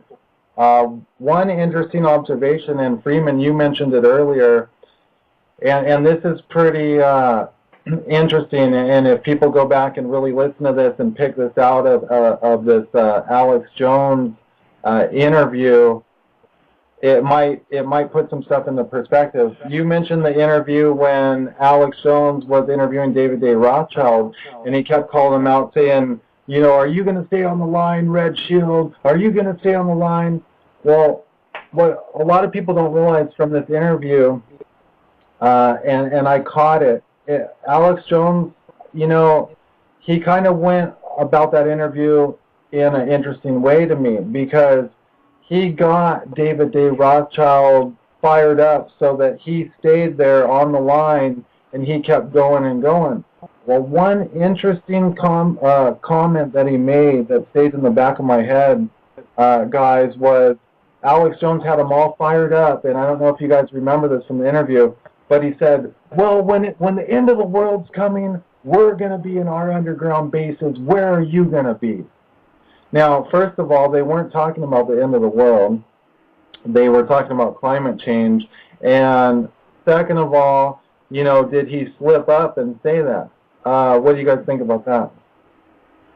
Well, I don't think he slipped up. I mean, he may have slipped up, but he was telling us the truth. Yeah. That they're definitely planning for this thing. The ancient texts that they follow predict this. The Cross of Henday, which was built by a Freemason, which is the subject of two of my books, is talks about the coronal mass ejections that are coming. I've done extensive work on the Denver airport. There's no doubt that they're building these underground bases. However, I don't think they're going to work. And I just want to say one last thing before I let Freeman speak, and I want to correct something I just said. The secret of alchemy in Manly Hall's book that he shows is not the Dogon symbol for Sirius. It's there's a modern mapping of Sirius A and B in Temple's book, and it matches the Egyptian secret of alchemy. Wow. All right. Very, very interesting. Freeman, what's your take on Rothschild spilling the beans, kind of just arrogantly saying, well, I'm going to be in my underground base, where are you going to be? What do you think about that? That's pretty much what they feel, and yeah, that's the thing. When you know the eclipse is coming, and you can be the shaman that says, oh, the god is angry. The same way these guys have been tracking this data throughout their mystery schools, and they have this type of information of the timely events. And we can see clearly that, well, the Vatican just put out their Lucifer telescope in Arizona to watch the sun. We have the Wormwood Project over in Australia. We're seeing different shields being tested. I don't know if that VLF array that's going up in Australia, and NASA's putting in deep waveguide antenna. There's a lot going on to watch the sun. They had just launched the Solar Dynamic Observatory, the most high-def camera to watch the sun, incredible footage. So, yeah, we see them preparing. Doomsday Vaults in Norway with Bill Gates, and so in our minds, I mean, unless this is a big, big show, then yeah, they are preparing for this, and they have had the story of the second sun, and now we have the word of, say, like the Spanish team, the star viewers, that saw G1.9 as a potential binary star of our solar system and heading towards us. NASA comes forward with their Project Nemesis, which was just a mental game at the beginning. Now they're talking as if it's real. We do seem to have this second sun. The other satellite they sent up to watch was the WISE, or the Wide Infrared Spectra Analysis satellite up there to watch brown dwarfs, because of course they're invisible to our visible light. And so we see them looking, they're setting up base after base, and they're watching, but at the same time they're building things like Dubai, Astana, Canberra, and all of these new world 21st century capitals. So it makes you wonder a lot about the new construction as they build it. And then, do they plan on surviving, and can you imagine like the 2012 scenario where only the rich survive? I mean, the Queen has a lady who wipes her butt, right? I mean, what's going to happen when only those people are around? The groom of the stool. I need to get one of those over here at UPRN. If anyone wants to volunteer to be the groom of the stool for UPRN, just send me an email. That's so funny. I mean, I can't believe that. Back to these underground bases. Well, actually, like the Denver airport. What do you guys know about the artwork in there, and what do you think they're trying to say? Well, that goes back to this idea that they've taken an oath that they have to tell us. This is the big question. When I was on Jesse Ventura's show and we were at the Denver airport, he kept asking me, well, why are they telling us? Why are they telling us? And I'm like, Jesse, they're telling you because they have to. It's just something about this thing that they have to tell us. How they tell us, though, is up to them. And so they've chosen to tell us, through these murals. Well, probably the most famous mural, of course, is the Extinction Mural, the one I call the Extinction Mural, where the white race, the Native American race, and the black African race is in coffins, surrounded by all these animals that have gone extinct, like the dodo bird and the quetzal bird, and behind them the forests are burning. And and they have to do this, and it's almost like they're caught in a ritualistic thing that they can't get out of, even though we're calling the shots on them and telling everybody that the Denver airport is, the den of Satan, and they're going to go down underground and everything. Then they go and they put Anubis up. So, I mean, it's not like, you'd think that they'd say, well, maybe we ought to cool it for a couple of years until this all dies down before we stick Anubis here. And to be honest with you, I believe that the genetic material that they used to create Obama came from the King Tut exhibit, the King Tut discovery by Carter, and Anubis is there ostensibly to be an advertisement for the King Tut exhibit moving to Denver, but they're not taking it down after King Tut leaves. And if you look, I've gone to the King Tut exhibit that's going around. If you look at King Tut, boy, does he look like Obama. And King Tut was Akhenaten's son. So they may have gotten close enough, or they may have found Akhenaten. Another thing, so they're getting ready for this. Now, the thing that is interesting about all this is that their date was 2442. That's the date that these ancient texts say that the end of this age will occur.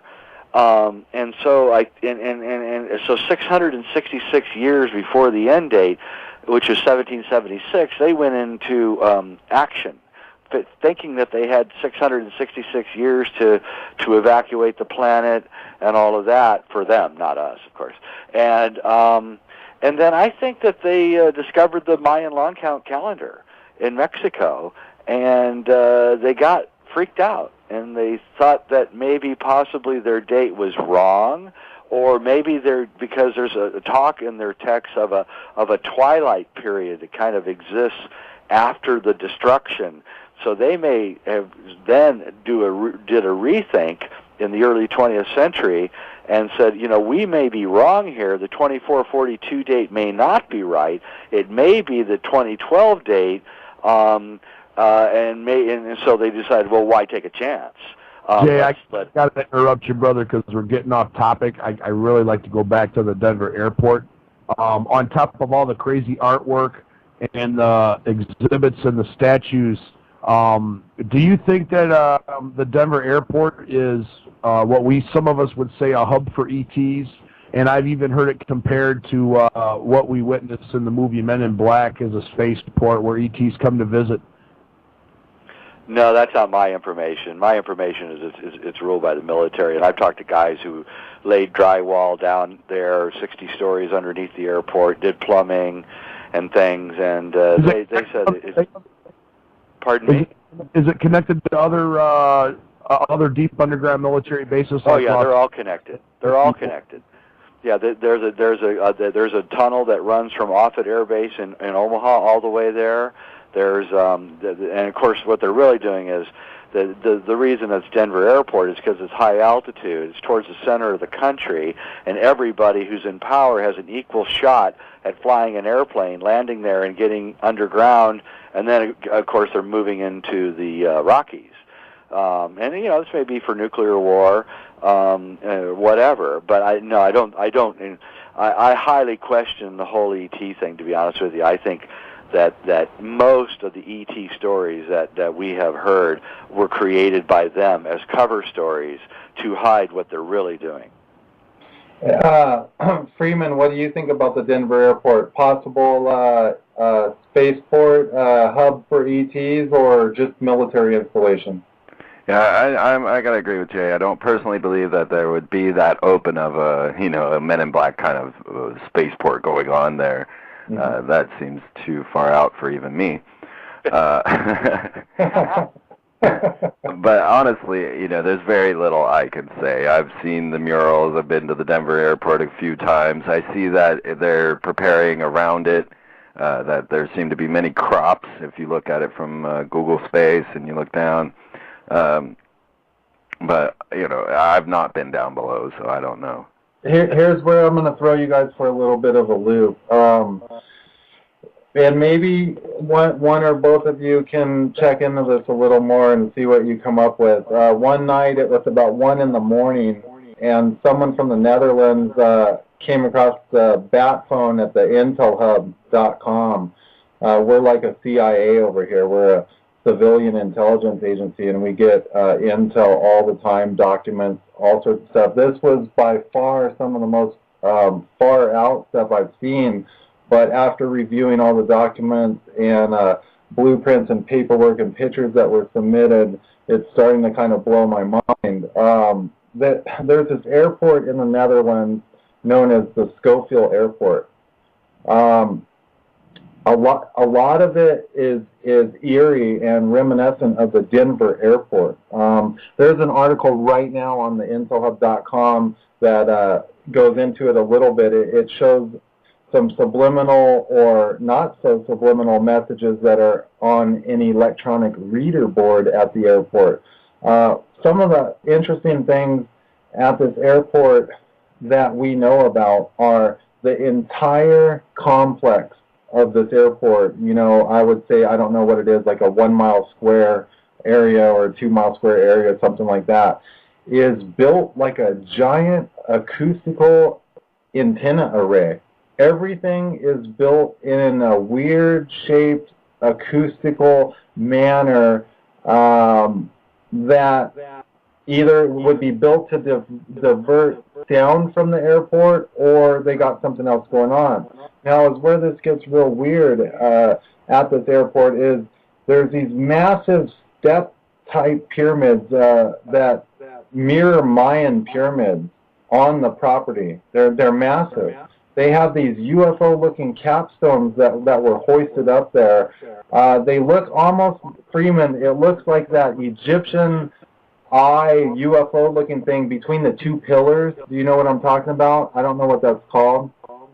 That you see in some of this Egyptian type symbolism, where there's those two pillars and then there's like this eye of Ra looking thing. I don't know exactly what that's called, Freeman, but it looks like that. And then there's these crazy reader boards and artwork in the airport that are in there.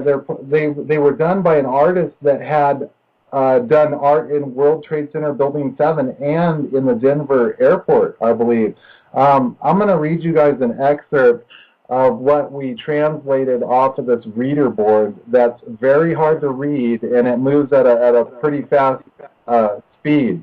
And then I just want to see your guys' opinion. It says, advance warning, it's no fun watching people wound themselves so that they can hole up, nurse themselves back to health and repeat the cycle. They don't know what else to do. It's scary when the veins are so close to the surface that they are visible, and they are even protuberant. Access is easy to the blood that transports the necessary chemicals. Just one rotten spot in your head can make every moment painful. You can't roll your eyes, bend down, or jump and land with impunity. Even thinking hurts. Destroy superabundance, starve the flesh, shave the hair, expose the bones. Clarify the mind, the will, restrain the senses, leave the family, flee the church, kill the vermin, vomit the heart, forget the dead, limit time, forget amusement, deny nature, reject acquaintances, discard objects, forget truth, dissect myths, stop motion, block impulse, choke sobs, swallow chatter, scorn joy, scorn touch, scorn tragedy, scorn liberty, consistency, scorn hope, scoring exhalation, scoring reproduction, scoring variety, scoring embellishment, scoring release, scoring rest, scoring sweetness, scoring the light. It is the question of form and function as it is a matter of revulsion. That is a message that plays on this reader board in the airport, and it just kind of is eerie to me. A, have you guys heard anything about this? And B, what do you think about it? I haven't heard anything about it. It sounds like a typical Freemasonic playing games with us, though. Mm-hmm. Exactly. And that sounds very much like the structures that we're revealing now with the 21st century capitals with Astana, Dubai, and Canberra, which was the first pre-planned city that then was set up on a geometric grid pattern, very much like, there's been a number of them. In '96, they put the Bicentennial Mall out in front of Nashville, in front of the Capitol. And if you were to take a seal of Solomon to bind spirits, like he conjured 72 spirits and then made a seal to bind them all, that is the very shape of the Bicentennial Mall in front of the Nashville Capitol. It is also set up as an acoustic device where you stand in the center of pentagrams, and everything you say comes back to you from the 25 columns or the 50 columns around you. In the same way, when you look at Astana, which is in Kazakhstan, which is where the Russian spaceport is, each of the G20 nations are now extraterrestrial.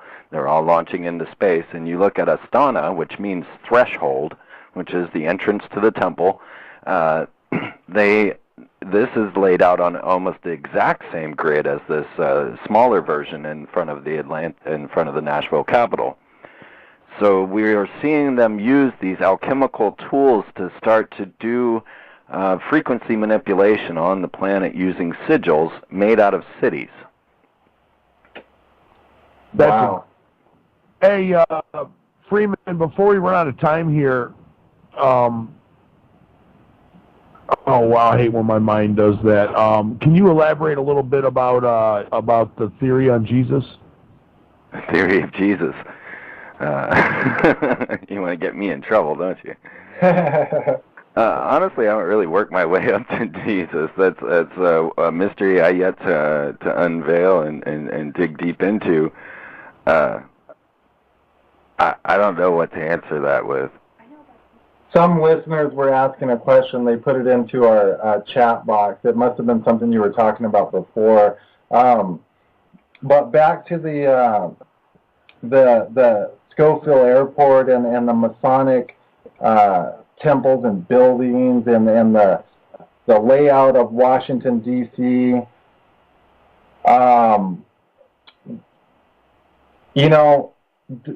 Does all that correlate? I mean, why do you think, like, for instance, why would they pick some of these airports, in your opinion, Freeman and Jay, if you could elaborate too, why would they pick, like, these airports to display some stuff like that?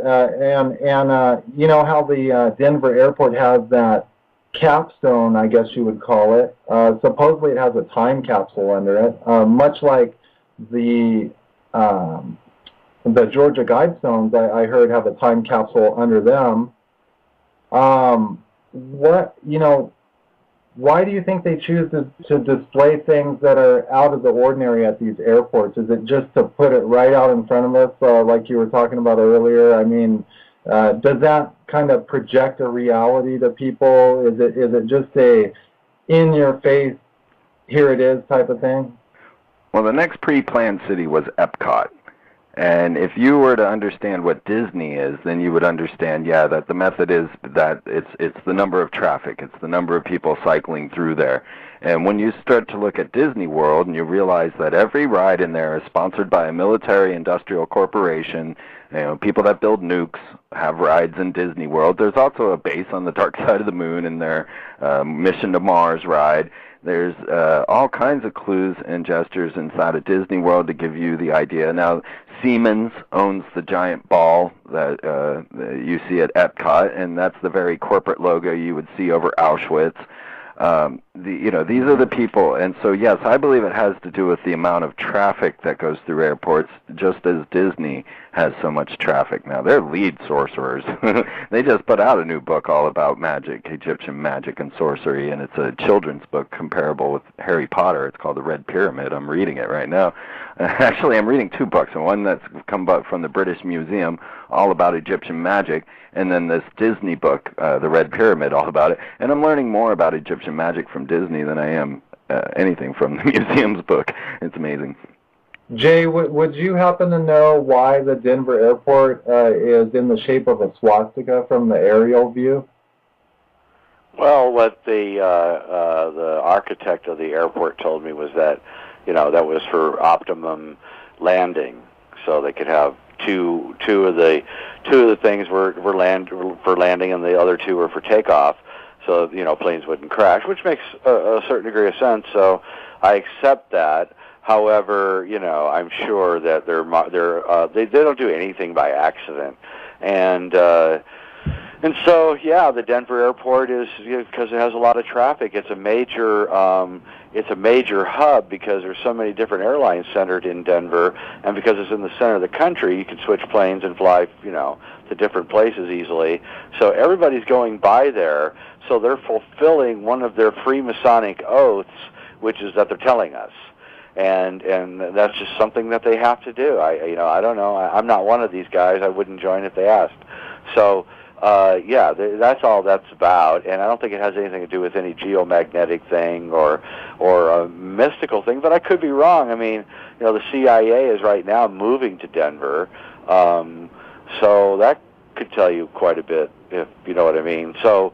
So what they do is mysterious, but we're beginning to find out more and more. And because of the internet and shows like this, we're comparing notes, and we can tell what's going on now. And it's actually quite astonishing to sit and just look at all the great research that everybody's doing and figuring it all out. And I'm sure they're not very happy for me exposing all that stuff on the Denver airport.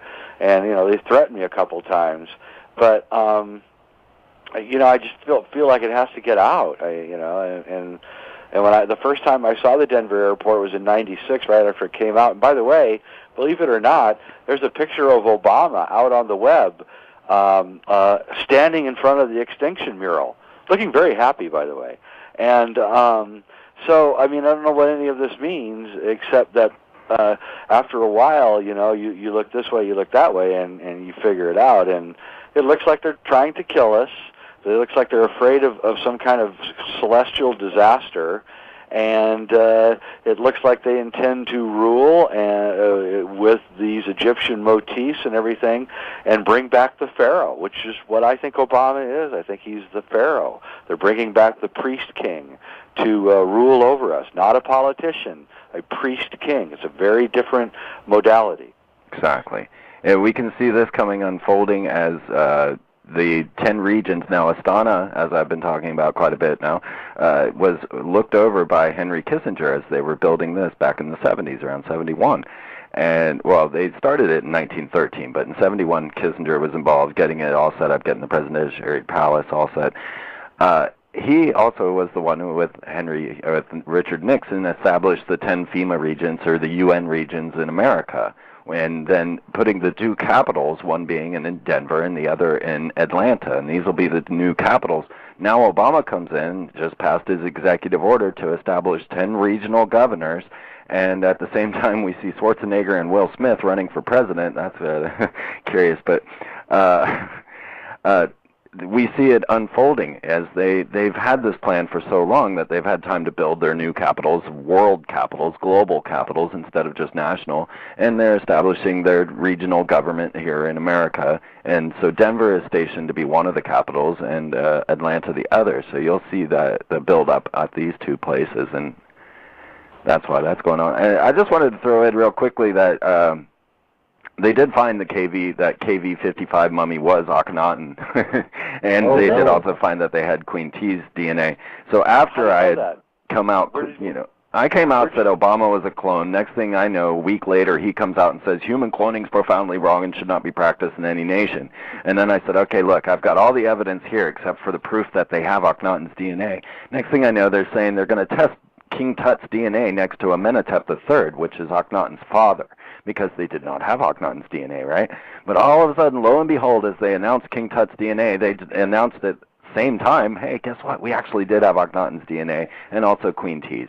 So they do have the DNA, they do have the technology, they do have the ability, and the entire family is identical to this one particular Egyptian family, which turned Egypt on its head, started the Vatican, brought about the whole one world, one God theory. Monotheism. Exactly. So. And are you saying that Michelle is Nefertiti?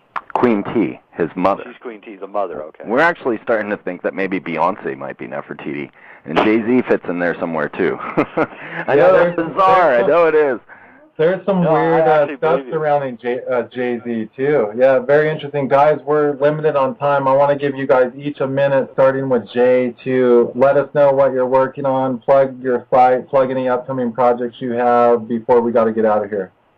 I'm working on a film called Disclosure, which is a tongue-in-cheek title, because I know the United States government, or no government's actually going to do disclosure, and I'm intend to to prove what we've been talking about tonight, with good interviews and things. Go to my website, Jay Weidner, that's JayWeidner.com, or our site where we sell all of our great DVDs and other stuff, which is sacredmysteries.com.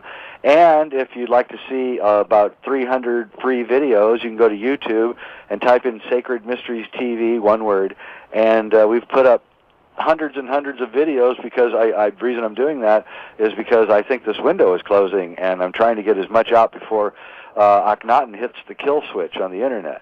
Absolutely. Sounds good. Freeman, go ahead, plug your stuff.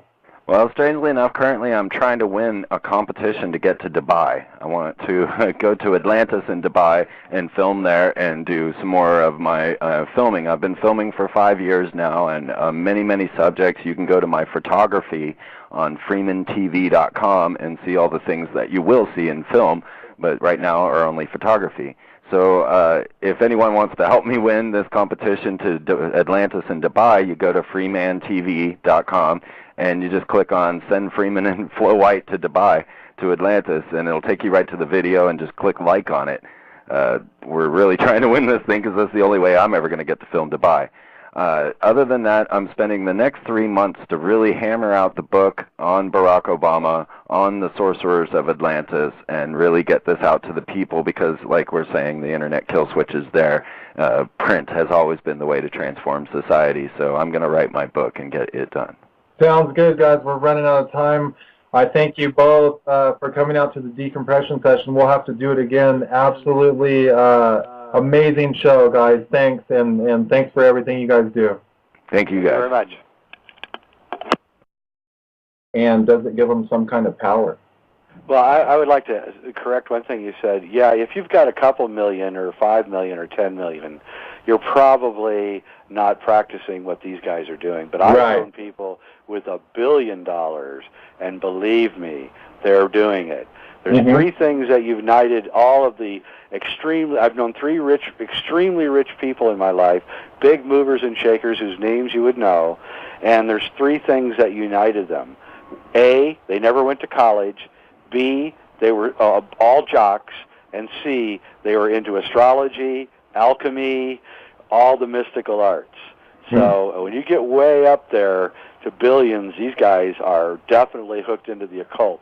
In fact, they're really interested in it, and they invite me to talk to them all the time. That's how I know them. Well, and that's kind of my point too, Jay. I mean, there has to be something behind it if they're into it. I just don't see people, you know, going into something that's not going to work out for them, or something that they're not going to see results in. Do you think they're gaining the results that they want from this occultic magic and alchemy? Well, I think they're gaining the money from it. I know that, but are they gaining the results that they want? Yeah, I mean, they got us incredibly stupefied.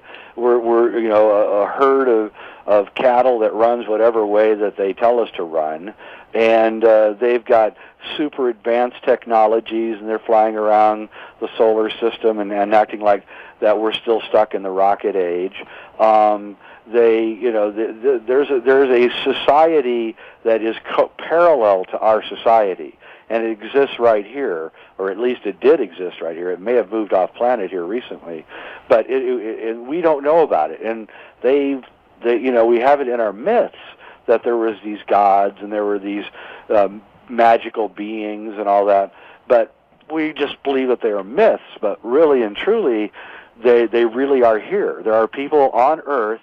They may have gone, but there were people on Earth that could live 200, 300, 400 years easily, and they have fabulous amounts of knowledge and access to things that you can't even begin to dream of, and they've been ruling the planet, and sometimes they were ruling it with benevolence, and recently in the last 6,000 years they've been ruling it with malevolence, and that's because they're trying to get out of here before the next round of solar flares and things happen. Whether they may happen or not, I don't know, but they believe it. And so, these guys are practicing dark magic. They're sorcerers. They do it as a matter of rote. They don't, sorcery isn't a guy in a long cloak with stars all over it with a magic wand sitting in front of a cauldron. Sorcery is creating a reality that we believe in, even if it's not real. And that's what they're doing to us. We have been living in a virtual reality for hundreds, if not thousands of years, and that reality is beginning to crumble. The falseness of that reality is beginning to become apparent to everyone who has eyes to see, and that is, to me, a very optimistic thing, because now we have our chance to undo them. Now, Obama's got the kill switch on the Internet, and believe me, that's by design, so I don't know how long they're going to let us go. I say frequently when I do these interviews that, there's been other periods of renaissance here on Earth, and they were not very long. And this period here has been going on since about the mid-'60s to late '60s, and it's one of the longest periods of openness, or sort of openness, that we've ever had. And I think I hear the window creaking shut. And I don't know how much longer we're going to be able to say anything, actually. Today is June 27th, 2010. I'm your host, Shepard, on the decompression session. We're also going to be joined by our other host, Jeff Weber. And we got a couple... Hey, Jeff, how's it going? We got a couple very special guests tonight. This is going to be an interesting show, Jeff. I can't wait. Tonight, Jeff, we're going to be joined by Freeman from FreemanTV.com and Jay Weidner, a filmmaker. I mean, this is going to be great.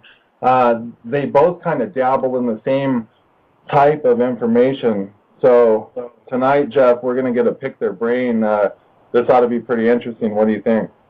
I think I couldn't be more excited about it. It's going to be a very interesting conversation we have this evening. Awesome. I think the same. I'm just going to get down to it. I'm going to read both their bios, and then we'll just bring them on the air and say hi to them. Let's start with Freeman. Freeman is an internationally known, award-winning TV producer, filmmaker, radio talk show host, and lecturer. Freeman is considered an expert in the fields of the occult, trauma-based mind control, government conspiracy, and ancient civilization. Freeman graduated with an Associate of Arts with honors in interdisciplinary studies and attended Kansas University specializing in ancient and environmental architecture. Freeman has lectured extensively on Templar history, secret signs and symbolism of Freemasonry, the ancient astronaut hypothesis, trauma-based mind control, and government cover-ups. So, Freeman, it's a pleasure to have you on the show. Jay Weidner is a renowned author, filmmaker, and Hermetic scholar, considered to be a modern-day Indiana Jones for his ongoing worldwide quest to find clues to mankind's spiritual destiny via ancient societies and artifacts. His body of work offers great insight into the circumstances that have led to the current global crisis. He is a producer of documentary films 2012, The Odyssey, its sequel, Time Wave 2013, and the director of the forthcoming feature documentary, Infinity, The Ultimate Trip. Jay Weidner and Freeman, it is a pleasure to have you on the decompression session today. How are you guys doing? Doing great. It's a pleasure to be here. Yeah, absolutely. All right. So I'm a Shepard, and the other host is Jeff Weber, the one that sounds kind of like Jesse Ventura. That's Jeff Weber. How you doing tonight? Good to meet you. Hey, it's good to meet you. Jesse's a friend of mine, so it's great. Maybe should I say, good to meet you, brothers. Hey, it's great to have you guys here. Hey, I thought we could start out with the Illuminati a little bit and symbolism and kind of, get the listeners into it and get a feel for what we're going to be talking about and everything. Feel free, because we're all on here, so if someone wants to jump in and get going with the question, maybe the other person can elaborate on it or something like that, and some of these questions will be directed toward each one of you specifically, so we'll just see how it goes. This ought to be pretty interesting. Getting into... Yeah, go ahead. I wanted to say to Jay that it's fantastic to finally talk with you, that you and I seem to be brothers of another mother, and I think it's fantastic we finally get to meet. Yeah, it's fine and interesting. You went to University of Kansas. I'm from that. I mean, is it my imagination, or is it more people waking up? I mean, why no, there's no doubt. There's more. It's actually incredible. I mean, 20 years ago, I couldn't even get on a radio show, and now I'm on them constantly. 20 years ago, I would get disinvited from parties. Jay, it's time for you to leave the party. You're scaring the living daylights out of everyone. Now I get invited to parties, and I don't go. But so no, it's happening. It's happening for a number of reasons. One is the internet. Two is people like Freeman and I and a lot of other really courageous people are refusing to back down, which really pisses these guys off. And three is a more kind of a mystical, cosmic reason, and that is that the electromagnetic field of the Earth and the Sun and the solar system has been in a collapse for 20 years. And what that does is the mind seems to become constricted by a high dynamic electromagnetic field, and the mind seems to free up when you're away from these electromagnetic fields. So that's why, like in the King's Chamber in Giza, there's no electromagnetic field at all, and that was probably for the pharaohs and the priests to meditate in there and find out what was really going on. So this field's collapsing. We're waking up. They're scared to death about it, by the way. There's a big new Brzezinski is on the web talking about how the biggest concern for the Illuminati is that we're waking up. And I think we're going to wake up, and I think we're going to go after them. I think that's actually going to happen now. I used to think that it was impossible, but now I actually think it's actually going to happen. Oh, yeah. People are waking up exponentially, and I've been noticing that myself as well.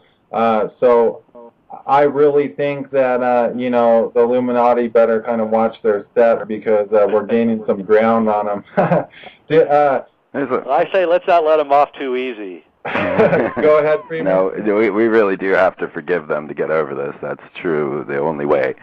I do see that we also are starting to manifest more. We're starting to see the synchronicities more, start to follow this new path of no time, which the Mayans spoke of. And I believe that these Illuminati saw this time coming, knew that the vapors would be lifted and that the veil would be revealed. And so in a counter to that, they started to promote and produce sorcerer-type magic. And so we get all of the Aleister Crowley books, we get all the H.P. Blavatsky's books that we want. And then within the movies, within the structure, Star Wars, Harry Potter, even Beyonce did acts of magic on her stage. They start to promote the concept of sorcery, which is a self-serving magic, self-serving manifestation. And they want to program that into the children now as we start to become more powerful in our manifestations. Does this, I agree with that. That's a good analysis, actually. Does this magic hold weight, guys? for instance, I used to own some corporations, and I would deal with a lot of extremely wealthy people. I don't think anyone ever on the scale of a non-member or anything like that, but definitely multi-millionaires and whatnot, famous people. And what I tended to notice was these people that are extremely well off are usually very educated people. They usually don't believe in any kind of mumbo jumbo unless it truly is a reality and a fact and actually basically manifests itself. A lot of people like that don't just believe in hocus pocus. So I guess my question is, does this magic they practice hold weight? 37 times 18 is 666. 37 times, is that right? 37 times, yeah. 37 times 18 is 666, and 37 times 12 is 555, which is the height of the Washington Monument. And I began looking at the geometry in Washington, and I realized that it was all based on these 666, 444, 777, 555, which are all multiples of the number 37. I'm not going to get into why it's a multiple of 37 because that would take 5 hours. But what it did tell me was that some group who obviously knew ancient, possibly ET sciences, was responsible for building Washington, D.C. And the fact that it was 666 years before the end of the target date, in which they say a gigantic coronal mass ejections are going to bake the Earth. So I have now surmised that, just like Freeman, that the Freemasonic organizations are the modern versions of this ancient group, and it's not the regular Freemasons. It's a group that sits above the Freemasons. They sift through Freemasons and pick out the ones that they think will do their bidding or have enough IQ to sit at the top. And so most Freemasons are pretty nice people. They just play golf and do whatever they do. But there are some who are very, very, very powerful. And they're the ones, I guarantee you, that in 20 years or 15 years, Barack Obama will come out and admit that he's a 32-degree Mason, just like Bill Clinton did. And George Bush is a member of the British Freemasons. And so what we're talking about here is that there is this group, and then the question becomes, okay, so what is their motive? And that, I think, is really pretty interesting. And but anyone, I have no doubt, okay, that this is all true. So I'm not a believer. I know it, and I know that these guys are running the world, and that they're ruthless beyond belief, and they control everything. We don't even know what we're thinking because they've been controlling our thoughts since we were born. They told us what music to listen to. They told us what books to read. They told us what news to pay attention to, what history to pay attention to, what history not to pay attention to. And so the only way that you can bust free from Illuminati programming is to think asymmetrically. So don't ever do what they want you to do. Do exactly the opposite. And everything they say is a lie. So if they're trashing somebody, that person's probably okay. If they're praising somebody, that person's probably diabolical as hell. So I use that as my template, and I can kind of navigate through these waters and tell who's who and what's what, and it makes it a lot easier. So, I divide a newspaper into sections. You have the front section, which is in national news, and then the second section is local news. The third section is sports, and the fourth section is the business section. And the truth occurs as you get deeper. So the front part of the newspapers are all lies. Locally, you can't lie because you can check it, so they're only partial lies. The sports are probably mostly true because who the hell cares? And then finally, the business part of the newspaper is all true because you don't want to lie to the business community because they'll take it and come get you. So, it's pretty much all lies to a large extent, and anything that's important that they're talking about is probably a lie, and anything that's unimportant is probably the truth. Jay, I got a question for you.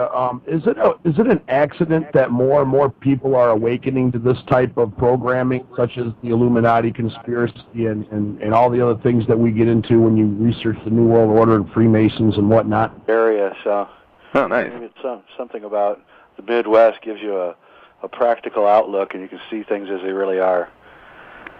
Wow, this is neat. Right here on the decompression session, we're having this go down for everyone. So a very special treat, very interesting. So let's see what happens. Illuminati and symbolism, guys.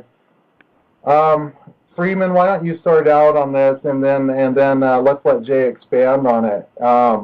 You know, what are the roots of the original Illuminati power structure, and what is the Illuminati in general?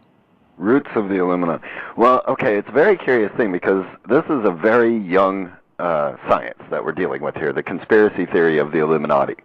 So the person, Anthony J. Hilder, who is the one who coined the term Illuminati to encompass all the different brotherhoods, is still alive. The man that started us all calling every group the Illuminati is still alive. That should show you how young this science is that we're in here. But the science that led up to us being here is you know, millennia old. So when you speak of the Illuminati, we generally look at this as an overarching theme of all the brotherhoods that come together. But when you really boil it down, the Illuminati were the Bavarian Illuminati started by Adam Weishaupt, which might possibly and very likely be the Scottish Rite Freemasonry now.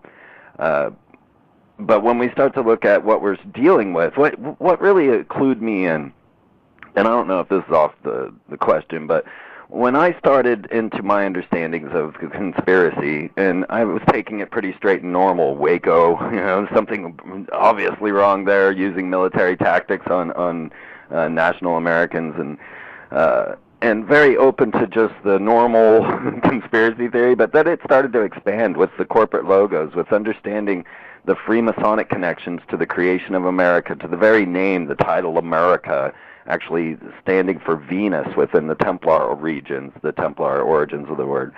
And the fact that all of the you know, founding fathers and all of the constitutional signers and all of these people that have crafted this country were Freemasons. Then you get deeper and deeper and you find out all the corporations are founded by Freemasons. And it was their corporate logos that actually clued me into many of the inner mysteries of the order, strangely enough. Absolutely. Jay, what do you know about the Illuminati, and why do you think it was formed, and does the symbolism have extraterrestrial or demonic roots? Do any of you have an answer for that? Well, my take is a little bit different, but you know, close in. Because I am actually more interested in ancient sciences and things like alchemy and Indian texts like the Puranas. Although I've always been a conspiracy theorist for at least 25 years now, and rightfully, you know, am proud of that. I, you know, what I'm trying to do is I've been trying to back engineer all of this so I can figure it out, and I've come up against this incredible fact that the Purana texts say that this age that we're in is going to end in 2442 AD. And what struck me weird about that was exactly 666 years after 1776, which is the founding of the Illuminati by Weishaupt and the founding of America. And also that the geometry and the number system that this group uses is based on the number 37.